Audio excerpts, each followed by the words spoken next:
প্রথম অধ্যায় পরিবেশ রসায়ন এনভায়রনমেন্টাল কেমিস্ট্রি। ভূমিকা। পৃথিবীর স্থলভাগ ও জলভাগকে পরিবেষ্টিত রয়েছে গ্যাসীয় পদার্থের সমাবেশ। স্থলভাগ থেকে যার উচ্চতা 500 কিলোমিটারের অধিক। গ্যাসীয় পদার্থের এ আবরণী হল বায়ুমণ্ডল। এর দুটি মূল উপাদান হল নাইট্রোজেন গ্যাস, যা আছে 78.9% ও অক্সিজেন গ্যাস, যা আছে 20.95%। সূর্যের প্রখর তাপে স্থলভাগ দিনে দিনে দ্রুত উত্তপ্ত ও রাতে দ্রুত শীতল হয়। স্থলভাগের বিকিরিত রশ্মি বায়ুমণ্ডলকে উত্তপ্ত করে, ফলে গ্যাসীয় অণুর গতি বৃদ্ধি পায়। জলভাগের পানি বাষ্পীভূত হয়ে বায়ুমণ্ডলে মিশে গ্যাসীয় অণুর সংখ্যা বৃদ্ধি করে। উচ্চচাপে বায়ু ও জলীয় বাষ্পের মিশ্রণ নিম্নচাপের স্থলভাগ অঞ্চলে প্রবল গতিতে চক্রাকারে ঘূর্ণি সৃষ্টি করে। একে সবাই ঘূর্ণিঝড় বা সাইক্লোন বলে। সমুদ্রের পানির ওপরে প্রবল ঘূর্ণিবায়ুর টানে পানিতেও ঘূর্ণি সৃষ্টি হয়, যা পানি পার্বত আকারে প্রবল বেগে উপকূলকে আঘাত করে। এটি হলো সর্বনাশা জলোচ্ছ্বাস। আমরা আরও জানব শিল্পের গ্যাসীয় বর্জ্য থেকে কীরূপে অ্যাসিড বৃষ্টি ঘটে, তরল শিল্পবর্জ্য দ্বারা পানি দূষণ এবং খাদ্য শৃঙ্খলে কীরূপে বিপর্যয় ঘটে। এখানে কিছু কিওয়ার্ড ও শিখনফল দেওয়া আছে, এগুলো তোমরা দেখে নেবে। এরপর আসি আমরা বায়ুমণ্ডলের গঠন ও উপাদানে। বায়ুমণ্ডলের পরিচিতি। পৃথিবীর চারদিকে অদৃশ্য গ্যাসের যে আবরণী ভূপৃষ্ঠ থেকে প্রায় 500 কিলোমিটারের অধিক উচ্চতা পর্যন্ত বিস্তৃত, সেটাই বিজ্ঞানীদের কাছে বায়ুমণ্ডল বা অ্যাটমসফিয়ার নামে পরিচিত। বায়ুমণ্ডলের সংযুক্তি। বায়ুমণ্ডলীয় গ্যাস মিশ্রণের মধ্যে মূলত রয়েছে nitrogen gas 78.09%, oxygen gas 20.94%, carbon dioxide gas 0.033% এবং অবশিষ্ট পরিমাণ হল পানি, বাষ্প, নিষ্ক্রিয় গ্যাসসমূহ সহ নাইট্রোজেন ও সালফারের বিভিন্ন গ্যাসের মিশ্রণ। বায়ুমণ্ডলের প্রায় 75% গ্যাসীয় মিশ্রণ থাকে ভূপৃষ্ঠ থেকে 11 কিলোমিটার পরিসরে এবং 99% ওই গ্যাসীয় মিশ্রণ থাকে 30 কিলোমিটার ব্যাপী অঞ্চলে। বায়ুমণ্ডলের বৈশিষ্ট্য। এই বায়ুমণ্ডলটি পৃথিবীর মাধ্যাকর্ষণ শক্তির প্রভাবে পৃথিবীর সাথে আবর্তন করছে। বায়ুমণ্ডলের গ্যাসীয় পদার্থের মোট ভর প্রায় 5.0 × 1018 কেজি বা 5.0 × 1015 টন, যা পৃথিবীর মোট ভরের 10 লক্ষ ভাগের 1 ভাগ মাত্র, এবং ভূপৃষ্ঠের উপর বায়ুমণ্ডলের চাপ প্রতি বর্গ ইঞ্চিতে 14.7 পাউন্ড বা প্রতি বর্গ সেন্টিমিটারে 1.033 কেজি মাত্র। ভূপৃষ্ঠ থেকে উচ্চতা বৃদ্ধির সাথে সাথে বায়ুমণ্ডলের ঘনত্ব অধিক হ্রাস পায়। যেমন সমুদ্র সমতলে বায়ুমণ্ডলের চাপ 760 মিলিমিটার মার্কারি বা 1 atm অ্যাটমসফিয়ার হলেও তা 15 কিলোমিটার উচ্চতায় প্রায় 100 মিলিমিটার মার্কারি বায়ুচাপ এবং 100 কিলোমিটারের ওপরে তা মাত্র 3.0 × 10⁻⁷ atm হয়ে থাকে।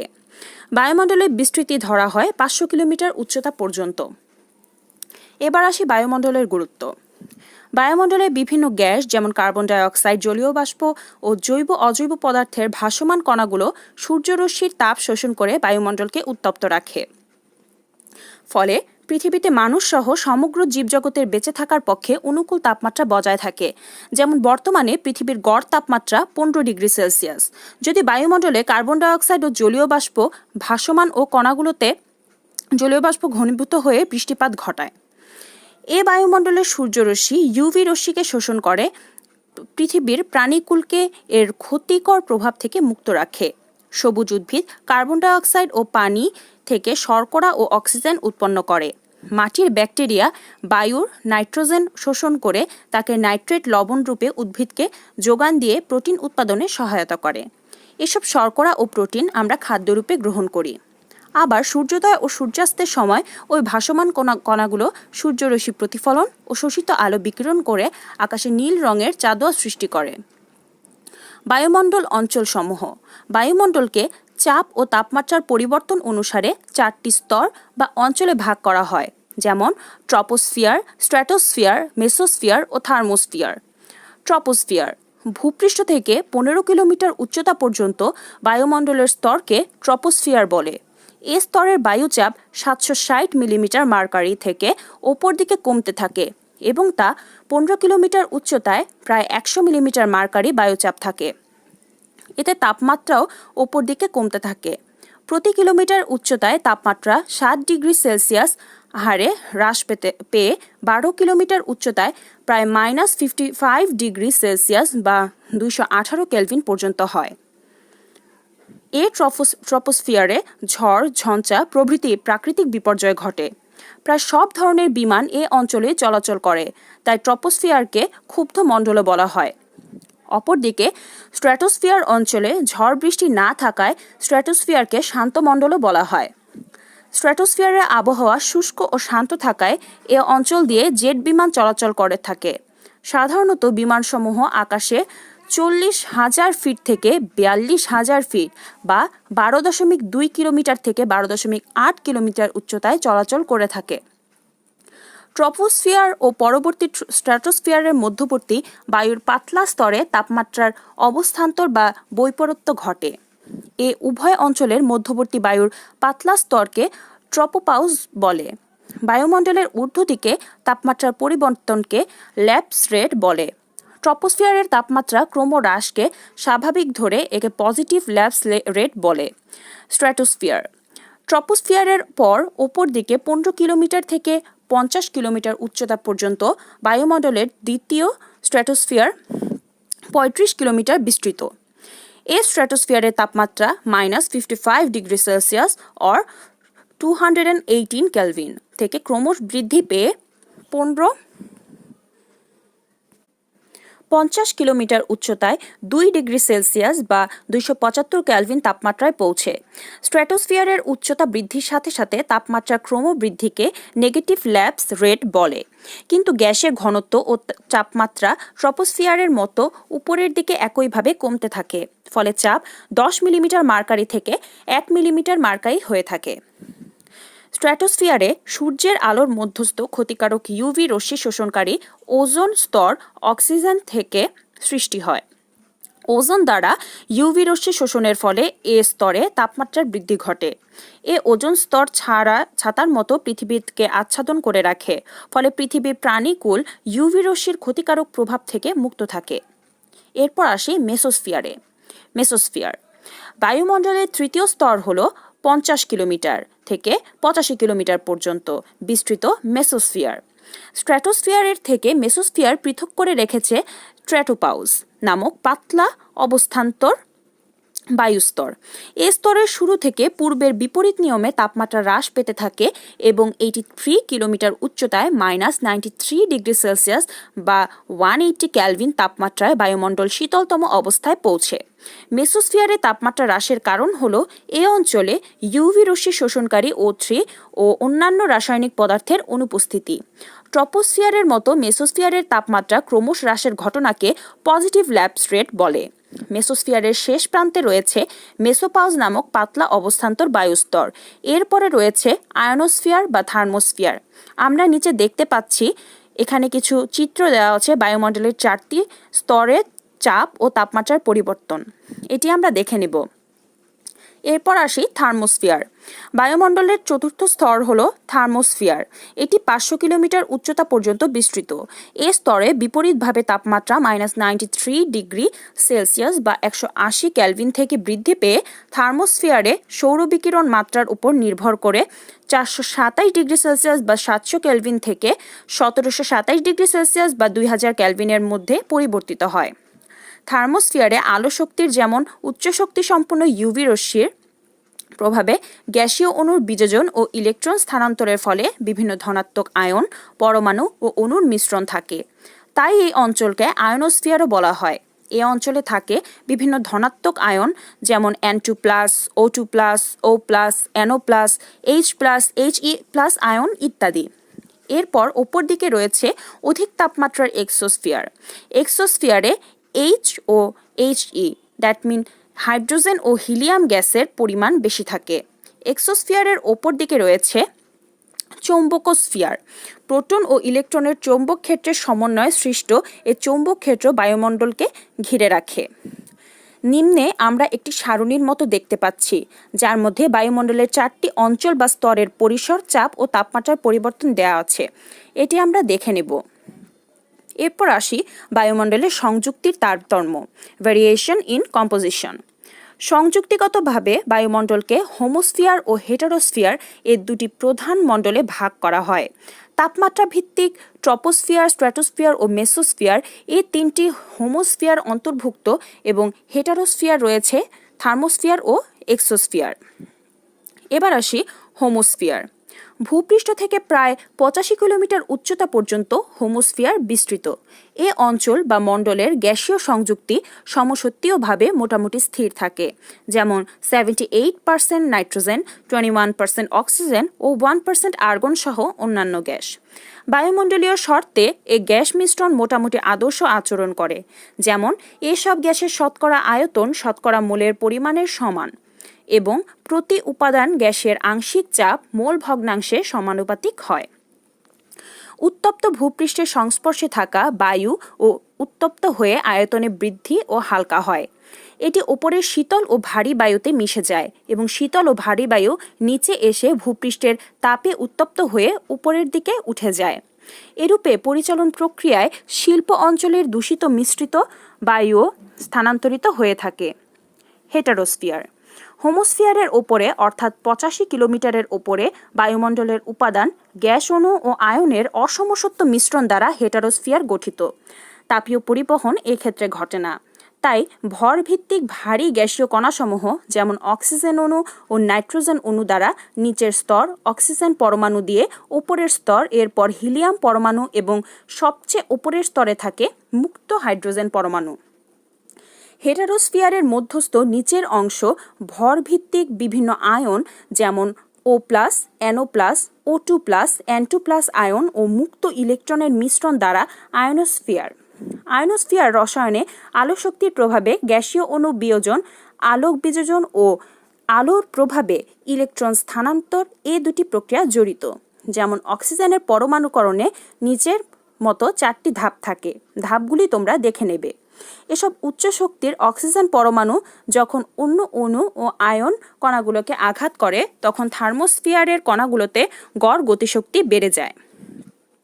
এরপর নিচে আমরা একটা চার্ট দেখতে পাচ্ছি বায়ুমণ্ডলের বিভিন্ন স্তরে চাপ, তাপমাত্রা ও সংযুক্তির পরিবর্তন। এই চার্টটা তোমরা দেখে নেবে। ওজোন স্তরের গুরুত্ব। এবার স্ট্র্যাটোস্ফিয়ারের ওজোন স্তর গঠন এবং স্তরের গুরুত্ব সম্বন্ধে জানব। সূর্যের আলোর অধিকাংশ উচ্চ শক্তির বিকিরণ অর্থাৎ ইউভি রশ্মি থার্মোস্ফিয়ারে শোষিত হয়। এর কিছু বিকিরণ স্ট্র্যাটোস্ফিয়ারে এসে O2 অণুকে ভেঙে ও অক্সিজেন পরমাণুতে পরিণত করে। এই শক্তিশালী অক্সিজেন পরমাণু আরও অক্সিজেন অণুকে আঘাত করে ওজোন অণু গঠন করে। নিচে আমরা দুটো বিক্রিয়া দেখতে পাচ্ছি। এখানে M হলো স্ট্র্যাটোস্ফিয়ারের যে কোনো কণা যা অবশিষ্ট শক্তি শোষণ করে। এই বিক্রিয়ার ফলে সৃষ্ট তাপ শক্তি ট্রপোস্ফিয়ারের -55 ডিগ্রি সেলসিয়াস তাপমাত্রাকে বৃদ্ধি করে স্ট্র্যাটোস্ফিয়ারের 50 কিলোমিটার উচ্চতায় 2 ডিগ্রি সেলসিয়াসে পরিণত করে। এই স্ট্র্যাটোস্ফিয়ারের ওজোন স্তর সূর্যের আলোর ইউভি রশ্মি শোষণ করে পৃথিবীর প্রাণীকুল এর ক্ষতিকর প্রভাব থেকে মুক্ত রাখে। এ উচ্চ শক্তির ইউভি রশ্মি রাসায়নিক বন্ধনকে ভেঙে দিতে পারে, বায়োলজিক্যাল প্রক্রিয়াকে বিনষ্ট করতে পারে, চোখে ক্যাটারেক্ট সৃষ্টি করতে পারে এবং চামড়ায় ক্যান্সার রোগ বৃদ্ধি করতে পারে। ওজোন স্তর ইউভি রশ্মি গ্রহণ করে অক্সিজেনে পরিণত হয়। এরূপে আবহাওয়া পরিমণ্ডলে শক্তির বিনিময় রাসায়নিক প্রক্রিয়া চলমান রয়েছে। সাধারণত পৃথিবী পৃষ্ঠ থেকে 20 থেকে 40 কিলোমিটার উপরে ওজোন স্তর অবস্থান করে। এই স্তরে ইউভি রশ্মির শোষক রূপে অতুলনীয় গুরুত্ব ওজোন গ্যাসের রয়েছে, কিন্তু ভূপৃষ্ঠ থেকে কম উচ্চতায় ট্রপোস্ফিয়ারে ওজোন বায়ু দূষক রূপে গ্রিনহাউস গ্যাসের কাজ করে। এবার আসি ঘূর্ণিঝড় ও জলোচ্ছ্বাসে। ঘূর্ণিঝড় ও সমুদ্রে জলোচ্ছ্বাস সৃষ্টিতে বিভিন্ন নিয়ামকের প্রভাব। ঘূর্ণিঝড় ও সমুদ্রে জলোচ্ছ্বাস সৃষ্টিতে বায়ুমণ্ডলের তাপমাত্রা, চাপ, বায়ুর ঘনত্ব ও সামুদ্রিক জলীয় বাষ্পের অবস্থা পরিবর্তনের প্রভাব রয়েছে। ফলে এখানে দিনের বেলায় সমুদ্রে বায়ু প্রবাহ ও রাতের বেলায় স্থলবায়ু প্রবাহ সৃষ্টি হয়। ঘূর্ণিঝড় গভীর সমুদ্রে ও স্থলভাগে উভয় স্থানে হতে পারে। সমুদ্রে সৃষ্ট ঘূর্ণিঝড়কে সাইক্লোন, হারিকেন অথবা টাইফুন বলে। স্থলভাগে সৃষ্ট ঘূর্ণিঝড় টর্নেডো বা কালবৈশাখী ঝড় নামে পরিচিত হয়। সামুদ্রিক ঘূর্ণিঝড়ের ফলে সামুদ্রিক উপকূলে মারাত্মক জলোচ্ছ্বাস হয়ে থাকে। স্থলবায়ু ও সমুদ্রবায়ু প্রভাবের সৃষ্টি। গ্রীষ্মকালে সূর্যের প্রখর তাপে দিনের বেলায় স্থলভাগ দ্রুত উত্তপ্ত হয় এবং স্থলভাগের বিকিরিত রশ্মি বায়ুমণ্ডলকে উত্তপ্ত করে। তখন স্থলভাগের ওপর উত্তপ্ত গ্যাসীয় অণুর গতি বৃদ্ধি পায় এবং নিম্নচাপ সৃষ্টি হয়। তাপ বিকিরণের কারণে রাতের বেলায় স্থলভাগ দ্রুত শীতল হয়। সূর্যের প্রখর তাপে দিনের বেলায় জলভাগের পানি উচ্চচাপ সৃষ্টি করে। এরূপে জলভাগ ধীরে ধীরে উত্তপ্ত হয়ে রাতের বেলায় স্থলভাগের তুলনায় অধিক উষ্ণ থাকে। তাই দিনের বেলায় জলভাগ থেকে শীতল উচ্চচাপের সমুদ্র বায়ু স্থলভাগে প্রবাহিত হয়। অপরদিকে রাতের বেলায় শীতল উচ্চচাপের শুষ্ক স্থলবায়ু সমুদ্রের দিকে প্রবাহিত হয়। এরূপে জলভাগ ও স্থলভাগের ওপর তুলনামূলকভাবে বায়ুর ঘনত্ব যথাক্রমে বৃদ্ধি ও হ্রাস পায়। ঘূর্ণিঝড় সৃষ্টির কারণ। যেহেতু ঘূর্ণিঝড় বা সাইক্লোন সৃষ্টি হয় স্থলভাগ থেকে অনেক দূরে সমুদ্রের গভীর সমুদ্রে, তাই সাইক্লোন সৃষ্টির মূল দুটি কারণ হল গভীর সমুদ্রের পানির উচ্চ তাপমাত্রা ও 2 সমুদ্রের বায়ুমণ্ডলে নিম্নচাপ সৃষ্টি। সাধারণত সাইক্লোন তৈরি হতে সাগরের পানির তাপমাত্রা 27 ডিগ্রি সেলসিয়াস বা 80 ডিগ্রি ফারেনহাইটের বেশি হতে হয়। সময় ও অঞ্চল হিসাবে গ্রীষ্মকালের শেষে এবং বিষুবরেখা বা নিরক্ষীয় রেখার উত্তর দিকে 5 ডিগ্রি থেকে 20 ডিগ্রি উত্তর অক্ষাংশের মধ্যবর্তী সামগ্রিক অঞ্চলে ঘূর্ণিঝড় সৃষ্টি হয়ে থাকে। উপরের বাতাসে তাপমাত্রা কম এবং জলীয় বাষ্পের ঘনত্ব বেশি থাকায় তা ঘনীভূত হয় এবং বৃষ্টিপাতে পরিণত হয়। এর মধ্যে কিছু কিছু মূল পয়েন্ট হলো, বৃষ্টিপাতের ফলে জলীয় বাষ্প থেকে সুপ্ত তাপ বা ল্যাটেন্ট হিট ছেড়ে দেয়, যা বাষ্পীভবন বাড়িয়ে দেয়। আবার এই সুপ্ত তাপের প্রভাবে সমুদ্রের বায়ুমণ্ডলের তাপমাত্রাও বেড়ে যায়, ফলে বিশাল এলাকা জুড়ে বায়ুমণ্ডলের চাপ ও তাপমাত্রার অস্থিতিশীল অবস্থা সৃষ্টি হয়। তখন নিম্নমুখী বায়ুর নিম্নচাপটি কেন্দ্রমুখী হয় এবং চারদিক থেকে ধেয়ে আসা বায়ু চক্রাকারে আবর্তিত হতে থাকে। এই অবস্থাটি হলো ঘূর্ণিঝড় বা সাইক্লোন। আশা করি তোমরা ঘূর্ণিঝড় বা সাইক্লোন মূলত কি বুঝতে পেরেছ। ঘূর্ণিঝড় গঠনকালে চক্রাকারে আবর্তিত বায়ুর একটি কেন্দ্র থাকে, একে ঘূর্ণিঝড় কেন্দ্র বলে। সাইক্লোন শব্দটি গ্রিক শব্দ কাইক্লোস থেকে উদ্ভূত। এর অর্থ হলো কয়েল অফ স্নেকস বা সাপের কুণ্ডলী। উপরের ছবিটি তোমরা খেয়াল করো, তাহলে তোমরা সাইক্লোনের স্যাটেলাইট বা উপগ্রহ থেকে প্রাপ্ত ছবিটি স্পষ্ট দেখতে পাবে। এতে সুস্পষ্ট যে প্রচণ্ড গতিবেগে কেন্দ্রমুখী বায়ু কুণ্ডলী দ্রুতগতিতে ধেয়ে চলছে। আমরা জানলাম গ্রীষ্মকাল শেষে বিষুবরেখার 5 ডিগ্রি থেকে 20 ডিগ্রি উত্তর অক্ষাংশের মধ্যবর্তী অঞ্চলের গভীর সমুদ্রে সৃষ্ট নিম্নচাপের কারণে যখন প্রচণ্ড গতিসম্পন্ন চারদিক থেকে ধেয়ে আসে বাতাস এককেন্দ্রিক ঊর্ধ্বমুখী ঘূর্ণনের আকারে স্থলভাগের দিকে অগ্রসর হয়, তখনই তাকে সাইক্লোন বা সামুদ্রিক ঘূর্ণিঝড় বলে। সাইক্লোনের গতিবেগ কমপক্ষে প্রতি ঘন্টায় 63 কিলোমিটার বা 40 মাইল হতে হয়। গতিশীল সাইক্লোন অনেকটা গতিশীল লাটিমের মতো হয়। গ্রীষ্মকালীন ঘূর্ণিঝড় পৃথিবীর বিভিন্ন অঞ্চলে ভিন্ন ভিন্ন নামে পরিচিত। যেমন ভারত মহাসাগরীয় অঞ্চলে বলে সাইক্লোন, জাপানের উপকূলে টাইফুন, ফিলিপাইনে টাইফুন বা বাগিও, মেক্সিকো উপকূলে বলে হ্যারিকেন এবং অস্ট্রেলিয়ার উপকূলে সাইক্লোন নামে পরিচিত। 1991 সালে বাংলাদেশে আঘাত হানা সাইক্লোনের ঘণ্টায় গতিবেগ ছিল 225 কিলোমিটার। কোনো কোনো সাইক্লোনের স্থায়িত্বকাল 2 থেকে 6 দিন এবং এর গতিপথ গ্রীষ্মমণ্ডলীয় মূল বায়ুপ্রবাহ দ্বারা নিয়ন্ত্রিত হয়। ঘূর্ণিঝড়ের আঘাতে স্থলভাগে গাছপালা, বাড়িঘর ধ্বংসস্তূপে পরিণত হয়। এতে পশু পাখি ও মানুষ মারা পড়ে। সামুদ্রিক জলোচ্ছ্বাস সৃষ্টি। ঘূর্ণিঝড়ের আরেকটি মারাত্মক দিক হলো জলোচ্ছ্বাস। ঘূর্ণিঝড়ের আঘাতে সমুদ্রের পানি বিশাল ঢেউ তৈরি করে। এই ঢেউ যতই সমুদ্রের তীরের কাছাকাছি আসে, এর সব ঢেউ আরও দীর্ঘ হয়ে ভয়ঙ্কর জলোচ্ছ্বাসের রূপ নেয়। ঢেউয়ের উচ্চতা 100 ফুট পর্যন্ত উঁচু এবং ঘণ্টায় গতিবেগ 500 মাইলেরও বেশি হতে পারে। সমুদ্র তলদেশে ভূমিকম্প, ভূমিধস ও আগ্নেয়গিরির অগ্ন্যুৎপাতের ফলেও সামুদ্রিক জলোচ্ছ্বাসের সৃষ্টি হতে পারে। এরূপ জলোচ্ছ্বাসকে সুনামি বলে। এরূপ একটি সুনামি বা ভয়ঙ্কর জলোচ্ছ্বাস ঘটে 2004 সালের 26 ডিসেম্বর তারিখে। এখন ইন্দোনেশিয়ার সুমাত্রা দ্বীপের কাছাকাছি ভারত মহাসাগরের তলদেশে সৃষ্টি হয়েছিল টেকটনিক ভূমিকম্প। এটি সমুদ্রের তলদেশে ইউরেশিয়ান প্লেট ও অস্ট্রেলিয়ান প্লেটের সংঘর্ষে সৃষ্টি হয়। এছাড়া বাংলাদেশে চৈত্র বৈশাখ মাসে তাপমাত্রা বৃদ্ধির সাথে স্থলভাগে অধিক নিম্নচাপ সৃষ্টির কারণে দক্ষিণ পশ্চিম মৌসুমী বায়ুর প্রভাবে স্থলভাগে ঘূর্ণিঝড় বা কালবৈশাখী বা টর্নেডো সৃষ্টি হয়।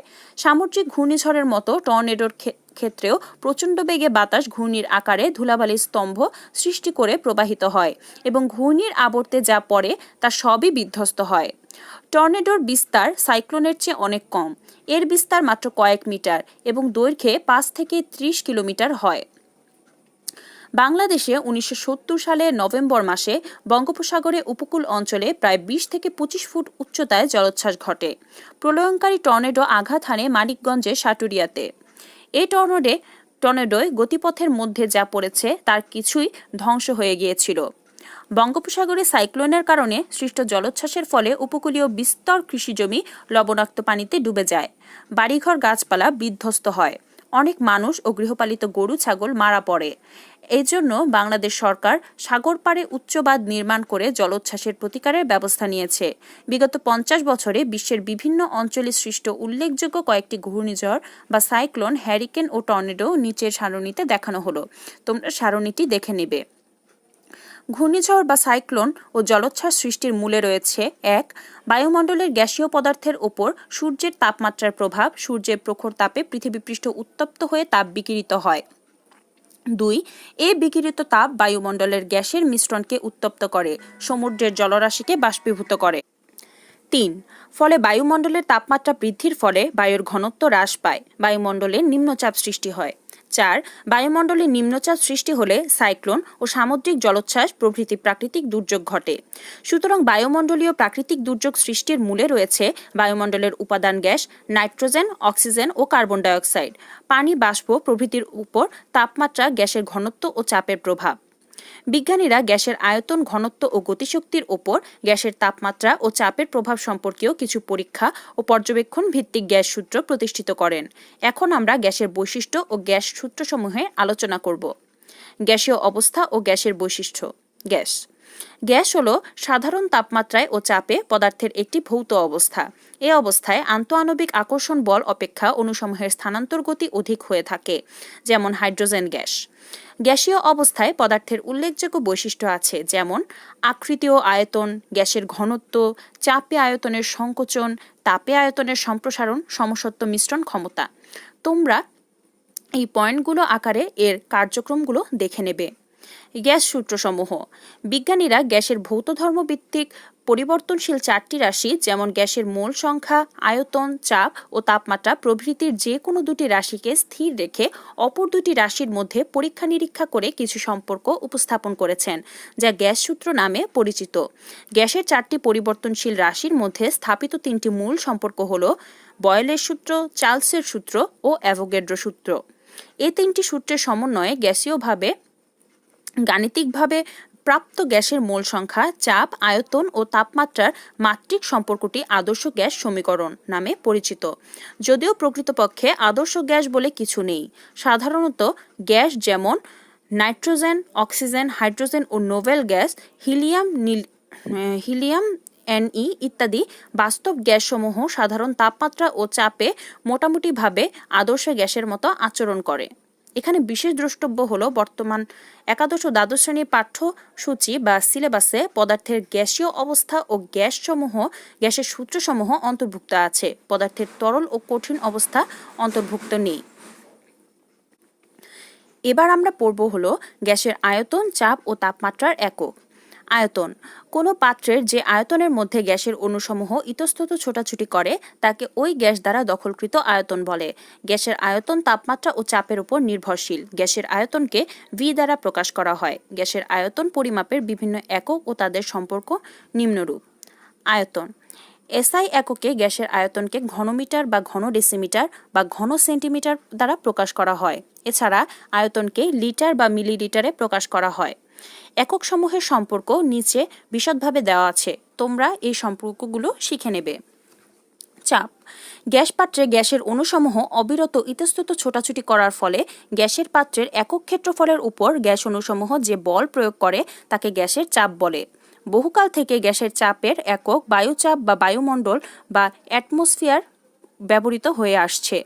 0 ডিগ্রি সেলসিয়াস তাপমাত্রায় 45 ডিগ্রি অক্ষাংশে সমুদ্র সমতলে যে পরিমাণ বায়ুচাপ 760 মিলিমিটার পারদস্তম্ভের চাপের সমান হয়, টরসেলির নামানুসারে নিম্নচাপের ক্ষেত্রে তাকে এক বায়ুচাপ বলে। মিলিমিটার পারদ এককেও চাপ প্রকাশ করা হয়। বিজ্ঞানী টর্সেলির নামানুসারে নিম্নচাপের ক্ষেত্রে টর একক ব্যবহৃত হয়। 1 টর সমান সমান 1 মিলিমিটার। সাধারণভাবে বিভিন্ন গণনার কাজে চাপের একক অ্যাটমসফিয়ার, মিলিমিটার পার মার্কারি বা টর ব্যবহৃত হলেও বর্তমানে বৈজ্ঞানিক পরীক্ষা নিরীক্ষার ক্ষেত্রে এসআই এককে গ্যাসের চাপ নিম্নরূপে প্রকাশ করা হয়। নিম্নে চাপের একক পরিবর্তনের কিছু সূত্র দেওয়া আছে, তোমরা এগুলো দেখে নেবে। উল্লেখ্য, এসআই এককে যে পরিমাণ বল 1 কিলোগ্রাম ভর বিশিষ্ট কোনো বস্তুর উপর প্রযুক্ত হয় 1 মিটার পার সেকেন্ড স্কয়ার ত্বরণ সৃষ্টি করে তাকে 1 নিউটন বলে। অতএব 1 নিউটন বল সমান সমান 1 কেজি মিটার সেকেন্ড ইনভার্স 2। তাপমাত্রা।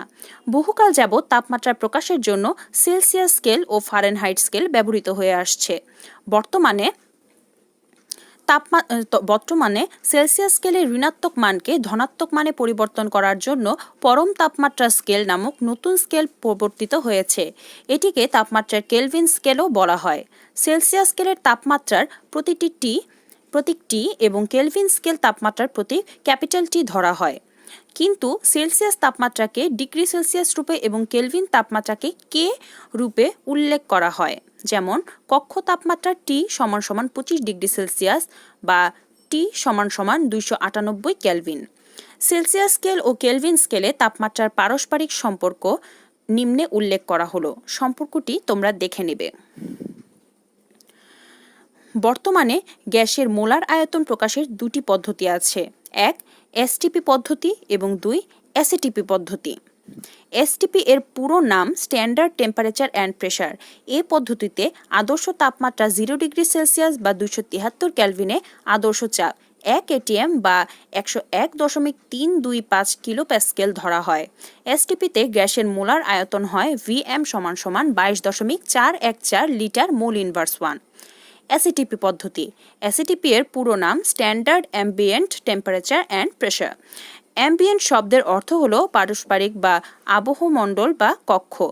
এ পদ্ধতিতে বিশ্বব্যাপী গ্যাসের কক্ষ তাপমাত্রা 25 ডিগ্রি সেলসিয়াস বা 298 কেলভিন এবং বায়ুমণ্ডল চাপ 100 কিলোপ্যাসকেল ধরা হয়। এসএটিপিতে গ্যাসের মোলার আয়তন V0M সমান সমান 24.789 লিটার মোল ইনভার্স 1 ধরা হয়। বয়েলের সূত্র। গ্যাসের আয়তন ও চাপের মধ্যে সম্পর্ক। বিজ্ঞানী টর্সেলির ব্যারোমিটার আবিষ্কারের পর ইংরেজ রসায়নবিদ রবার্ট বয়েল তাপমাত্রা স্থির রেখে বিভিন্ন গ্যাসের আয়তনের উপর চাপের প্রভাব সম্পর্কে গবেষণা করেন। তার গবেষণার ফলাফল 1660 খ্রিস্টাব্দে প্রকাশ করেন। একে বয়েলের সূত্র বলা হয়। বয়েলের সূত্রটি নিম্নরূপ: স্থির তাপমাত্রায় নির্দিষ্ট ভরের কোনো গ্যাসের আয়তন ওই গ্যাসের ওপর প্রযুক্ত চাপের ব্যস্তানুপাতিক। বয়েলের সূত্রের গাণিতিক ব্যাখ্যা: স্থির তাপমাত্রায় নির্দিষ্ট পরিমাণ বা ভর বিশিষ্ট কোনো গ্যাসের ওপর প্রযুক্ত চাপ P1 এবং তার আয়তন V1 হলে তখন বয়েলের সূত্র মতে V1 is proportional to 1/P1 বা V1 সমান সমান K 1/P1, যেখানে K হলো আনুপাতিক ধ্রুবক এবং N ও T স্থির, অর্থাৎ P1 V1 is equal to K ধ্রুবক। নির্দিষ্ট ভরের ওই একই গ্যাসের ওপর প্রযুক্ত চাপ P2 এবং সে চাপে আয়তন V2 হলে তখন স্থির তাপমাত্রায় অনুরূপভাবেই আমরা পাই P2 V2 সমান K ধ্রুবক।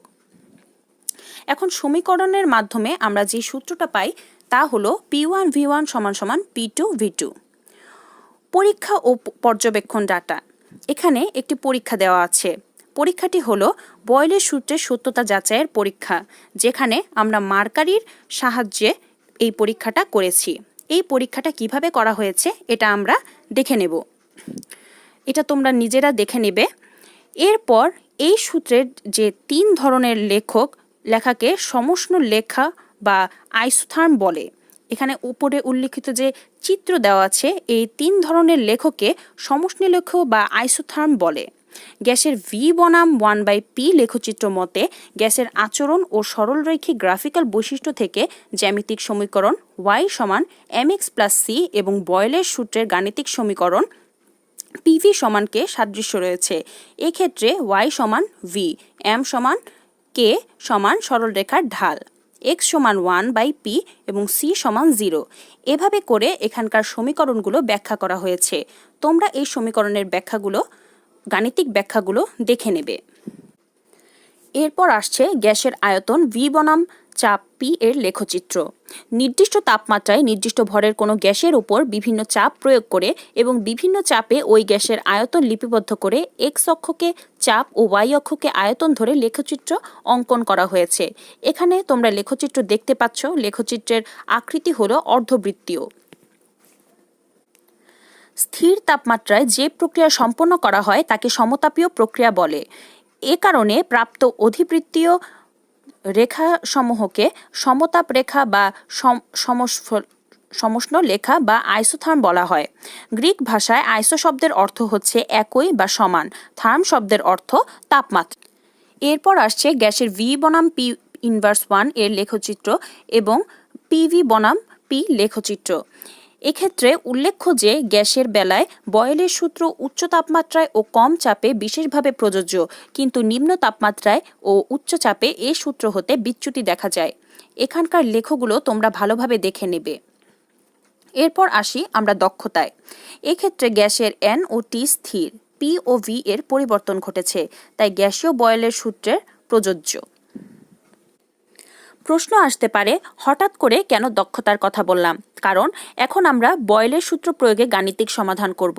এই ক্ষেত্রে বয়েলের সূত্র প্রযোজ্য হবে কিনা এই কারণেই আমরা দক্ষতাটা আগে যাচাই করে নিলাম। সমস্যা নং 1। একটি অটোমোবাইল ইঞ্জিনের সিলিন্ডারে বাতাস ও গ্যাসোলিনের মিশ্রণের আয়তন 410 ml আছে। দহনের পূর্বে মিশ্রণটিকে চাপ দিয়ে 1 atm থেকে 9.5 atm এ রাখা হলো। তখন মিশ্রণটির আয়তন মিলিলিটারে কত হবে?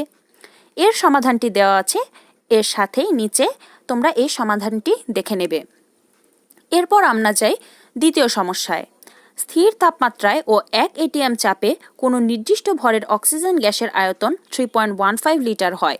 ওই অক্সিজেন গ্যাসের চাপ বৃদ্ধি করে 2.50 atm করা হলো, তখন ওই গ্যাসের আয়তন কত হবে? এর সমাধানটি তোমরা দেখে নেবে। এরপর যাই সমস্যা নং 3-এ। একটি ফ্লাক্সে 10 atm চাপে 50 লিটার হাইড্রোজেন গ্যাস ভর্তি করা আছে। 2 লিটার আয়তন বিশিষ্ট কয়েকটি বেলুনকে ওই গ্যাস দ্বারা ভর্তি করা যাবে। যখন প্রতিটি বেলুনের ভেতর হাইড্রোজেন গ্যাসের চাপ 2 atm হবে, প্রতি ক্ষেত্রে গ্যাসের তাপমাত্রা স্থির আছে। এখানে দক্ষতাটা কি? এই ক্ষেত্রে গ্যাসের তাপমাত্রা স্থির আছে, তাই বয়েলের সূত্র P1V1 সমান P2V2 প্রযোজ্য হবে। এই ক্ষেত্রে আমরা একটা জিনিস লক্ষ্য করতে পারছি, যে কোনো সমস্যা সমাধানের ক্ষেত্রে এটার দক্ষতাটা বিবেচনা করে এখানে কোন সূত্র ব্যবহার করতে হবে এটা আমাদের মনে রাখতে হবে।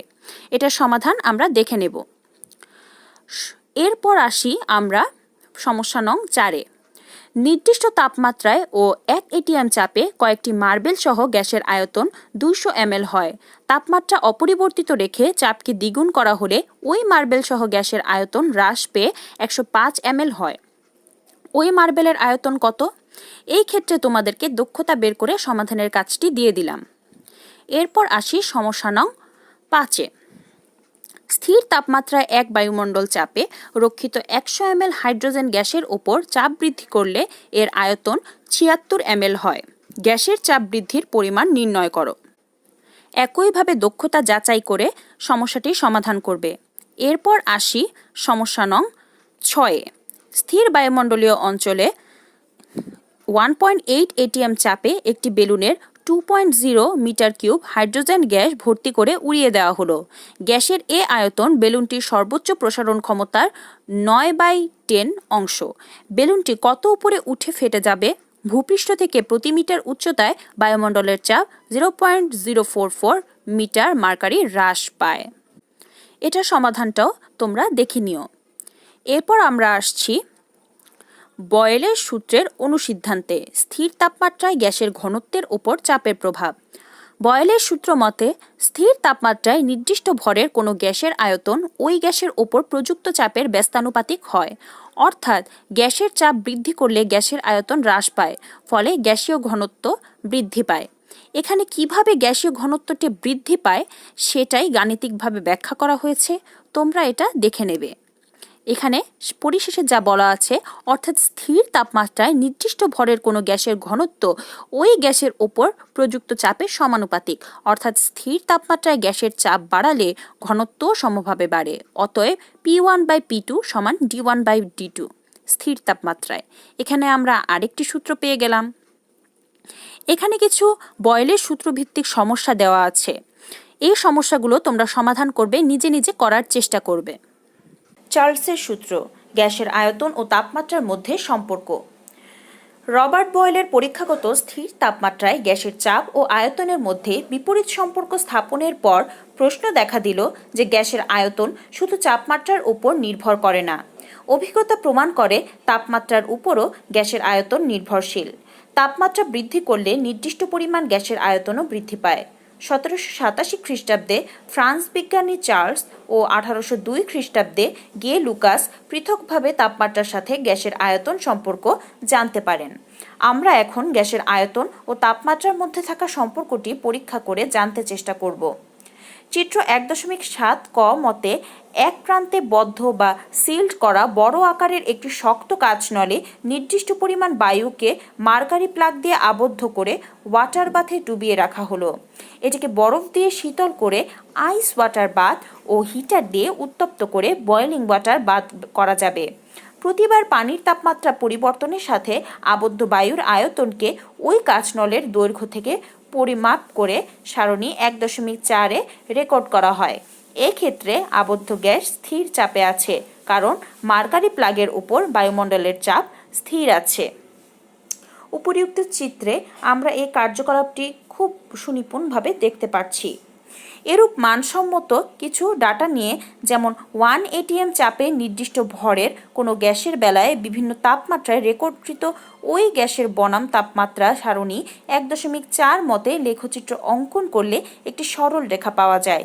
এই সরল রেখাকে পেছন দিকে বর্ধিত করলে তার তাপমাত্রা নির্দেশক অক্ষ এক্স অক্ষকে -273 ডিগ্রি সেলসিয়াস তাপমাত্রার বিন্দুতে ছেদ করে।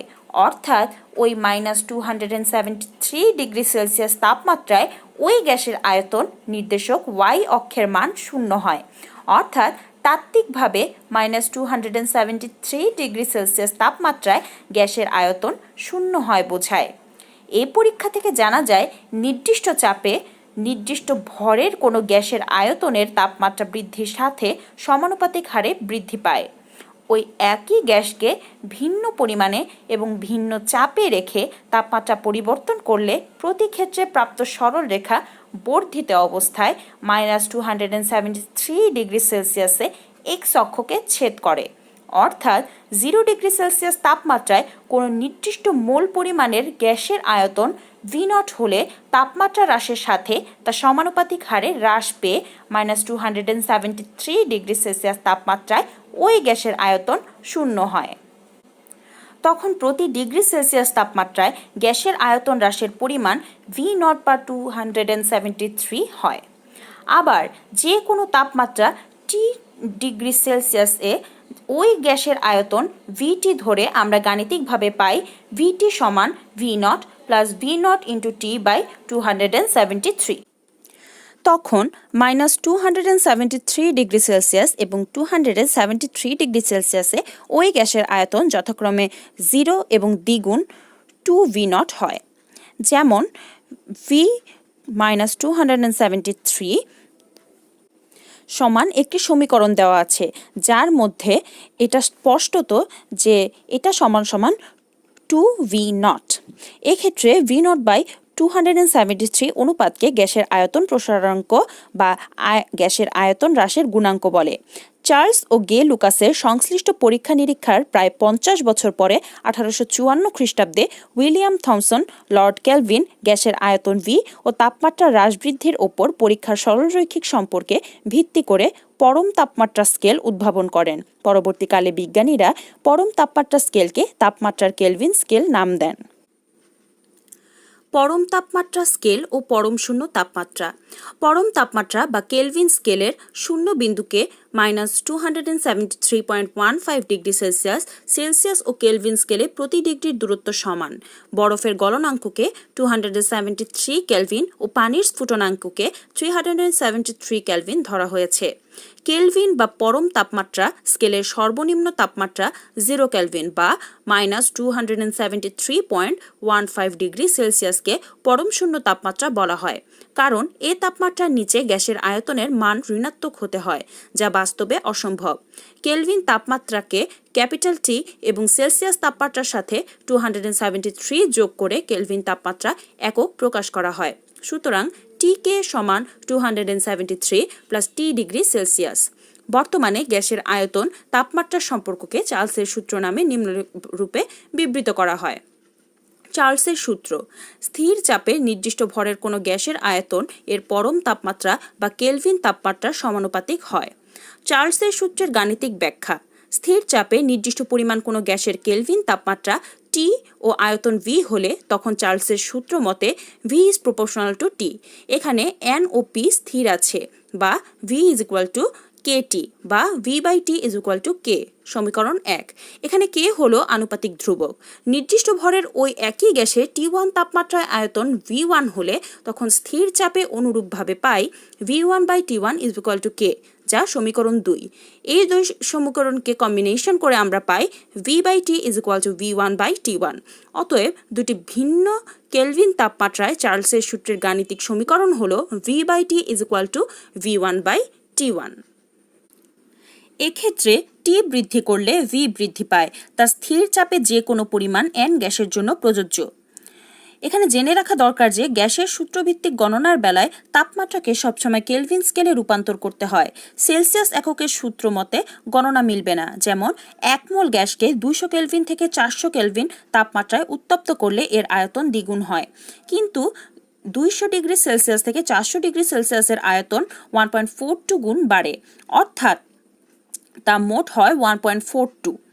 চার্লসের সূত্রের সমীকরণ V is equal to KT বয়েলের সূত্রের সমীকরণের মতোই সরলরেখার সমীকরণ y is equal to mx plus c কে সমর্থন করে। এক্ষেত্রে y is equal to v, m সমান সরলরেখার ঢাল, k ধ্রুবক, x t এবং c y অক্ষের ছেদন দূরত্ব 0। তাই চিত্রের 1.8 মতে মানসম্মত পর্যবেক্ষণ ডাটা থেকে অঙ্কিত লেখটি মূল বিন্দুগামী সরলরেখা হয়েছে। স্থির চাপে নির্দিষ্ট ভরের কোনো গ্যাসের আয়তন ভি বনাম তাপমাত্রা টি এর লেখচিত্র মূল বিন্দুতে যাওয়া সরলরেখা হয়। বিভিন্ন স্থির চাপের এসব লেখকে চার্লসের সূত্রের সমচাপীয় লেখ বা আইসোবার বলে। চার্লসের সূত্র প্রয়োগে গাণিতিক সমাধান: 1. স্থির চাপে নির্দিষ্ট ভরের N2 গ্যাস 27 ডিগ্রি সেলসিয়াস তাপমাত্রায় 906 ml আয়তন দখল করে। তাপমাত্রা কত হলে ওই গ্যাসের আয়তন 500 ml হবে? এক্ষেত্রে এই সমাধানটি নিম্নে উল্লেখ করা আছে। আমরা সমাধান দেখে এটি শেখার চেষ্টা করব। সমস্যা নং 2। একটি গ্যাসের তাপমাত্রা 17 ডিগ্রি সেলসিয়াস হতে বাড়ানো হলো, ফলে গ্যাসের চাপ অপরিবর্তিত রইল, কিন্তু গ্যাসের আয়তন দ্বিগুণ হয়ে গেল। তাপমাত্রা কত বাড়ানো হলো? এর সমাধানটাও আমরা নিচে দেখতে পাচ্ছি। একইভাবে এখন আমরা কতগুলো সমস্যা দেখব যেগুলোর সমাধান দেওয়া আছে। সমস্যা নং 3। 27 ডিগ্রি সেলসিয়াস তাপমাত্রায় একটি গ্যাস সিলিন্ডারে 5 লিটার গ্যাস আছে। স্থির চাপে ওই সিলিন্ডারের তাপমাত্রা 30 ডিগ্রি করা হলে ওই সিলিন্ডার হতে কত আয়তন গ্যাস বের হয়ে যাবে? দ্বিতীয় সমস্যা হলো 17 ডিগ্রি সেলসিয়াস তাপমাত্রায় ও 1 atm চাপে একটি বেলুনকে 950 সেন্টিমিটার কিউব আয়তন পর্যন্ত ফেলানো হলো। এ আয়তনে বেলুনটির সর্বাধিক প্রসারণ আয়তনের 9/10 অংশ। এই বেলুনটিকে 40 ডিগ্রি সেলসিয়াস তাপমাত্রার কক্ষে ও 1 atm চাপে নিয়ে গেলে বেলুনটি ফেটে যাবে কি? কত তাপমাত্রায় বেলুনটি ফেটে যাবে? এর পরের সমস্যাটি হলো 27 ডিগ্রি সেলসিয়াস তাপমাত্রায় নির্দিষ্ট পরিমাণ বায়ুর আয়তন বায়ুমণ্ডলীয় চাপের 500 সেন্টিমিটার কিউব হয়। বায়ুর চাপ স্থির থাকলে কত তাপমাত্রায় ওই পরিমাণ বায়ুর আয়তন দ্বিগুণ হবে? এই ক্ষেত্রে আমাদের দক্ষতাটাও একটু দেখে নিতে হবে। তো এই গেল কিছু সমস্যা যেগুলোর সমাধান দেওয়া আছে। এরপর আমরা চার্লসের সূত্রের অনুসিদ্ধান্ত শিখব, যেখানে স্থির চাপে গ্যাসের ঘনত্বের উপর তাপমাত্রার প্রভাব ব্যাখ্যা করা হয়েছে। এখানে খুব সুন্দরভাবে গাণিতিকভাবে এটার একটা ব্যাখ্যা দেওয়া হয়েছে, যেটার ব্যাখ্যার ফলাফলটা দাঁড়ায় T1 বাই T2 সমান D2 বাই D1, অথবা T1 into D1 is equal two T2 into D2, যেটা মূল সমীকরণ, যেটাকে আমরা সূত্র হিসেবে কাজে লাগাবো। এখানে কিছু সমস্যা দেওয়া আছে, কিছু সূত্রের উপর বেসিস করে এই সমস্যাগুলোর সমাধান তোমরা করে নেবে। বয়েলের সূত্র ও চার্লসের সূত্র থেকে গ্যাসের আচরণ ভিত্তিক আরও দুটি সম্পর্ক সমীকরণ পাওয়া যায়, যেমন চার্লসের সূত্র থেকে গে লুকাসের চাপের সূত্র এবং বয়েল ও চার্লসের সূত্র সমন্বয়ের সূত্র। এই সূত্রগুলো আমাদের শিখে নিতে হবে। এরপর আসছে গে লুকাসের চাপের সূত্র। চার্লসের সূত্র হলো গ্যাসের আয়তনের উপর তাপমাত্রার প্রভাব সম্পর্কীয়, কিন্তু গে লুকাস পর্যবেক্ষণ করেন যে গ্যাসের আয়তন ও চাপ বিপরীতভাবে সম্পর্কিত, যেমন চাপ বাড়লে আয়তন কমে। এ সম্পর্ককে অ্যাম্পটনের সূত্র বলা হয়ে থাকে। এখানে এই সম্পর্কটা ব্যাখ্যা করার জন্য একটি গাড়ির সাথে বাতাসের চাপ বাড়ছে কমছে, টায়ারের, এগুলো সম্পর্কে উনি বিস্তারিত বলেছেন। এবং গে লুকাসের মূল সূত্রটি হলো স্থির আয়তনের নির্দিষ্ট পরিমাণ যে কোনো গ্যাসের প্রযুক্ত চাপ গ্যাসের কেলভিন তাপমাত্রার সমানুপাতিক। নির্দিষ্ট পরিমাণ কোনো গ্যাসের চাপ P1 এবং কেলভিন তাপমাত্রা T1 হলে তখন গে লুকাস অ্যাম্পটনের সূত্র মতে, অর্থাৎ P1 is proportional to T1, যখন N ও V স্থির থাকে, বা P1 সমান KT1। এখানে আমরা অনেক যোজন বিয়োজনের পর যে সমীকরণটাতে আসি তা হলো P1/T1 = P2/T2। গে লুকাসের চাপের সূত্র ও গ্যাসের ঘনত্ব ভিত্তিক সূত্র প্রয়োগে গাণিতিক সমাধান। এখন আমরা গে লুকাসের চাপের সূত্র ও গ্যাসের ঘনত্ব ভিত্তিক সূত্র প্রয়োগে কিছু গাণিতিক সমস্যার সমাধান করব। এখন আমি কিছু গাণিতিক সমস্যা বলবো যেগুলোর সমাধান দেয়া আছে, তোমরা সমাধানগুলো দেখে নেবে। আমি সমস্যাগুলো একে একে বলে যাচ্ছি। প্রথম সমস্যা, প্রমাণ তাপমাত্রা ও চাপে কার্বন ডাইঅক্সাইড গ্যাসের ঘনত্ব হলো 22 গ্রাম পার মিটার কিউব। চাপ স্থির রেখে 11 ডিগ্রি সেলসিয়াস তাপমাত্রায় ওই গ্যাসের ঘনত্ব কত হবে? এরপরের সমস্যা, একটি অক্সিজেন সিলিন্ডার 250 ATM চাপ সহ্য করতে পারে। সিলিন্ডারটিকে 125 ATM চাপে ও 27 ডিগ্রি সেলসিয়াস তাপমাত্রায় অক্সিজেন গ্যাস দ্বারা পূর্ণ করা হলো। কত তাপমাত্রায় সিলিন্ডারটি বিস্ফোরিত হবে? এরপরের সমস্যা, একটি লোহার সিলিন্ডারে 250 কিলোপ্যাসকেল চাপে ও 27 ডিগ্রি সেলসিয়াস তাপমাত্রায় হিলিয়াম গ্যাস ভর্তি আছে। সিলিন্ডারটি 1000 কিলোপ্যাসকেল চাপ সহ্য করতে পারে। আগুন লাগলে ওই আগুনে সিলিন্ডারটি ফেটে যাবে নাকি গলে যাবে তা ব্যাখ্যা করো। সিলিন্ডারের লোহার গলনাঙ্ক 1500 ডিগ্রি সেলসিয়াস। এরপর আরেকটি সমস্যা দেখা যাচ্ছে, সেটি হলো সেফটি ভালভযুক্ত জ্বালানি গ্যাসের সিলিন্ডারে 27 ডিগ্রি সেলসিয়াস ও 1.3 ATM চাপে মিথেন গ্যাস ভর্তি আছে। ভেতরের গ্যাসের চাপ 1.8 × 10⁻³ টর এর বেশি হলে সেফটি ভালভটি খুলে যায়। ওই গ্যাস ভর্তি সিলিন্ডারটিকে 100 ডিগ্রি সেলসিয়াসে ফুটন্ত পানিতে রাখলে সেফটি ভালভটি খুলবে কি? এই গেল কিছু সমস্যা, এই সমস্যাগুলোর সমাধান দেওয়া আছে। এবং এরপরে গে লুকাসের চাপের সূত্র প্রয়োগে তোমাদের কিছু সমস্যার সমাধান করতে হবে, যেগুলো তোমরা একে একে করে নেবে। এরপরে আমরা দেখতে পাচ্ছি অ্যাভোগাড্রো সূত্র, গ্যাসের আয়তন ও পরিমাণের সম্পর্ক। বয়েল ও চার্লসের সূত্রে প্রতি ক্ষেত্রে নির্দিষ্ট পরিমাণ গ্যাস নিয়ে পরীক্ষা করা হয়েছে। এখন গ্যাসের পরিমাণ ভিন্ন করে পরীক্ষা করা হবে। পরের চিত্র 1.9 মতে দুটি পিস্টন সিলিন্ডারের নিচে দুটি টেস্ট টিউব যুক্ত করা হয়। প্রথম টেস্ট টিউব এতে 0.10 মোল শুষ্ক বরফ ও দ্বিতীয় টেস্ট টিউব বিতে 0.20 মোল শুষ্ক বরফ নেওয়া হয়। কঠিন কার্বন ডাইঅক্সাইডকে তাপ দিলে এটি কার্বন ডাইঅক্সাইড গ্যাস রূপে আয়তনে বৃদ্ধি পায়, ফলে পিস্টনকে ওপর দিকে ঠেলে দেয়। কঠিন শুষ্ক বরফের সবটা কার্বন ডাইঅক্সাইড গ্যাসে পরিণত ও উভয়ের মাধ্যমে সমান হলে দেখা যায় বি টেস্ট টিউবযুক্ত পিস্টন সিলিন্ডারে গ্যাসের আয়তন এ এর আয়তনের দ্বিগুণ। লক্ষ্য করো, উভয় সিলিন্ডারের ওপর একই বায়ুমণ্ডলীয় চাপ পি স্থির, একই তাপমাত্রাটিও কিন্তু স্থির রয়েছে। পরীক্ষায় ব্যবহৃত দ্বিগুণ পরিমাণ কার্বন ডাইঅক্সাইডের বেলায় এর আয়তন দ্বিগুণ হয়েছে, আমরা এটা দেখতে পাচ্ছি। সুতরাং পরীক্ষায় প্রমাণিত হলো স্থির তাপমাত্রা ও চাপে কোনো গ্যাসের আয়তন এর পরিমাণ বা মূল সংখ্যার সমানুপাতিক, অর্থাৎ V is proportional to N, P O T স্থির। স্থির তাপমাত্রা ও চাপে যে কোনো আদর্শ গ্যাসের সময়ায়তনে সমসংখ্যক কণা বা মোল থাকে। গ্যাসের প্রমাণ অবস্থাসমূহ। যেসব নিয়ামক বা ফ্যাক্টর গ্যাসের আচরণকে প্রভাবিত করে তা সুস্পষ্ট করার জন্য রসায়নবিদরা গ্যাসের জন্য নির্দিষ্ট প্রমাণ তাপমাত্রা ও চাপে বা STPতে মোলার আয়তন প্রকাশ করেন। প্রমাণ তাপমাত্রা 0 ডিগ্রি সেলসিয়াস বা 273.15 কেলভিন ও চাপ 1 ATM বা 760 মিলিমিটার মার্কারি বা 760 টর এ গ্যাসের প্রমাণ মোলার আয়তন সমান সমান 22.4141 লিটার অথবা 22.4 লিটার হয়। গ্যাসের 1 মোলার আয়তনে অণুর সংখ্যাকে অ্যাভোগাড্রো সংখ্যা বলা হয়। অ্যাভোগাড্রো সংখ্যা Na এর মান ধরা হয় 6.022 × 10⁻23।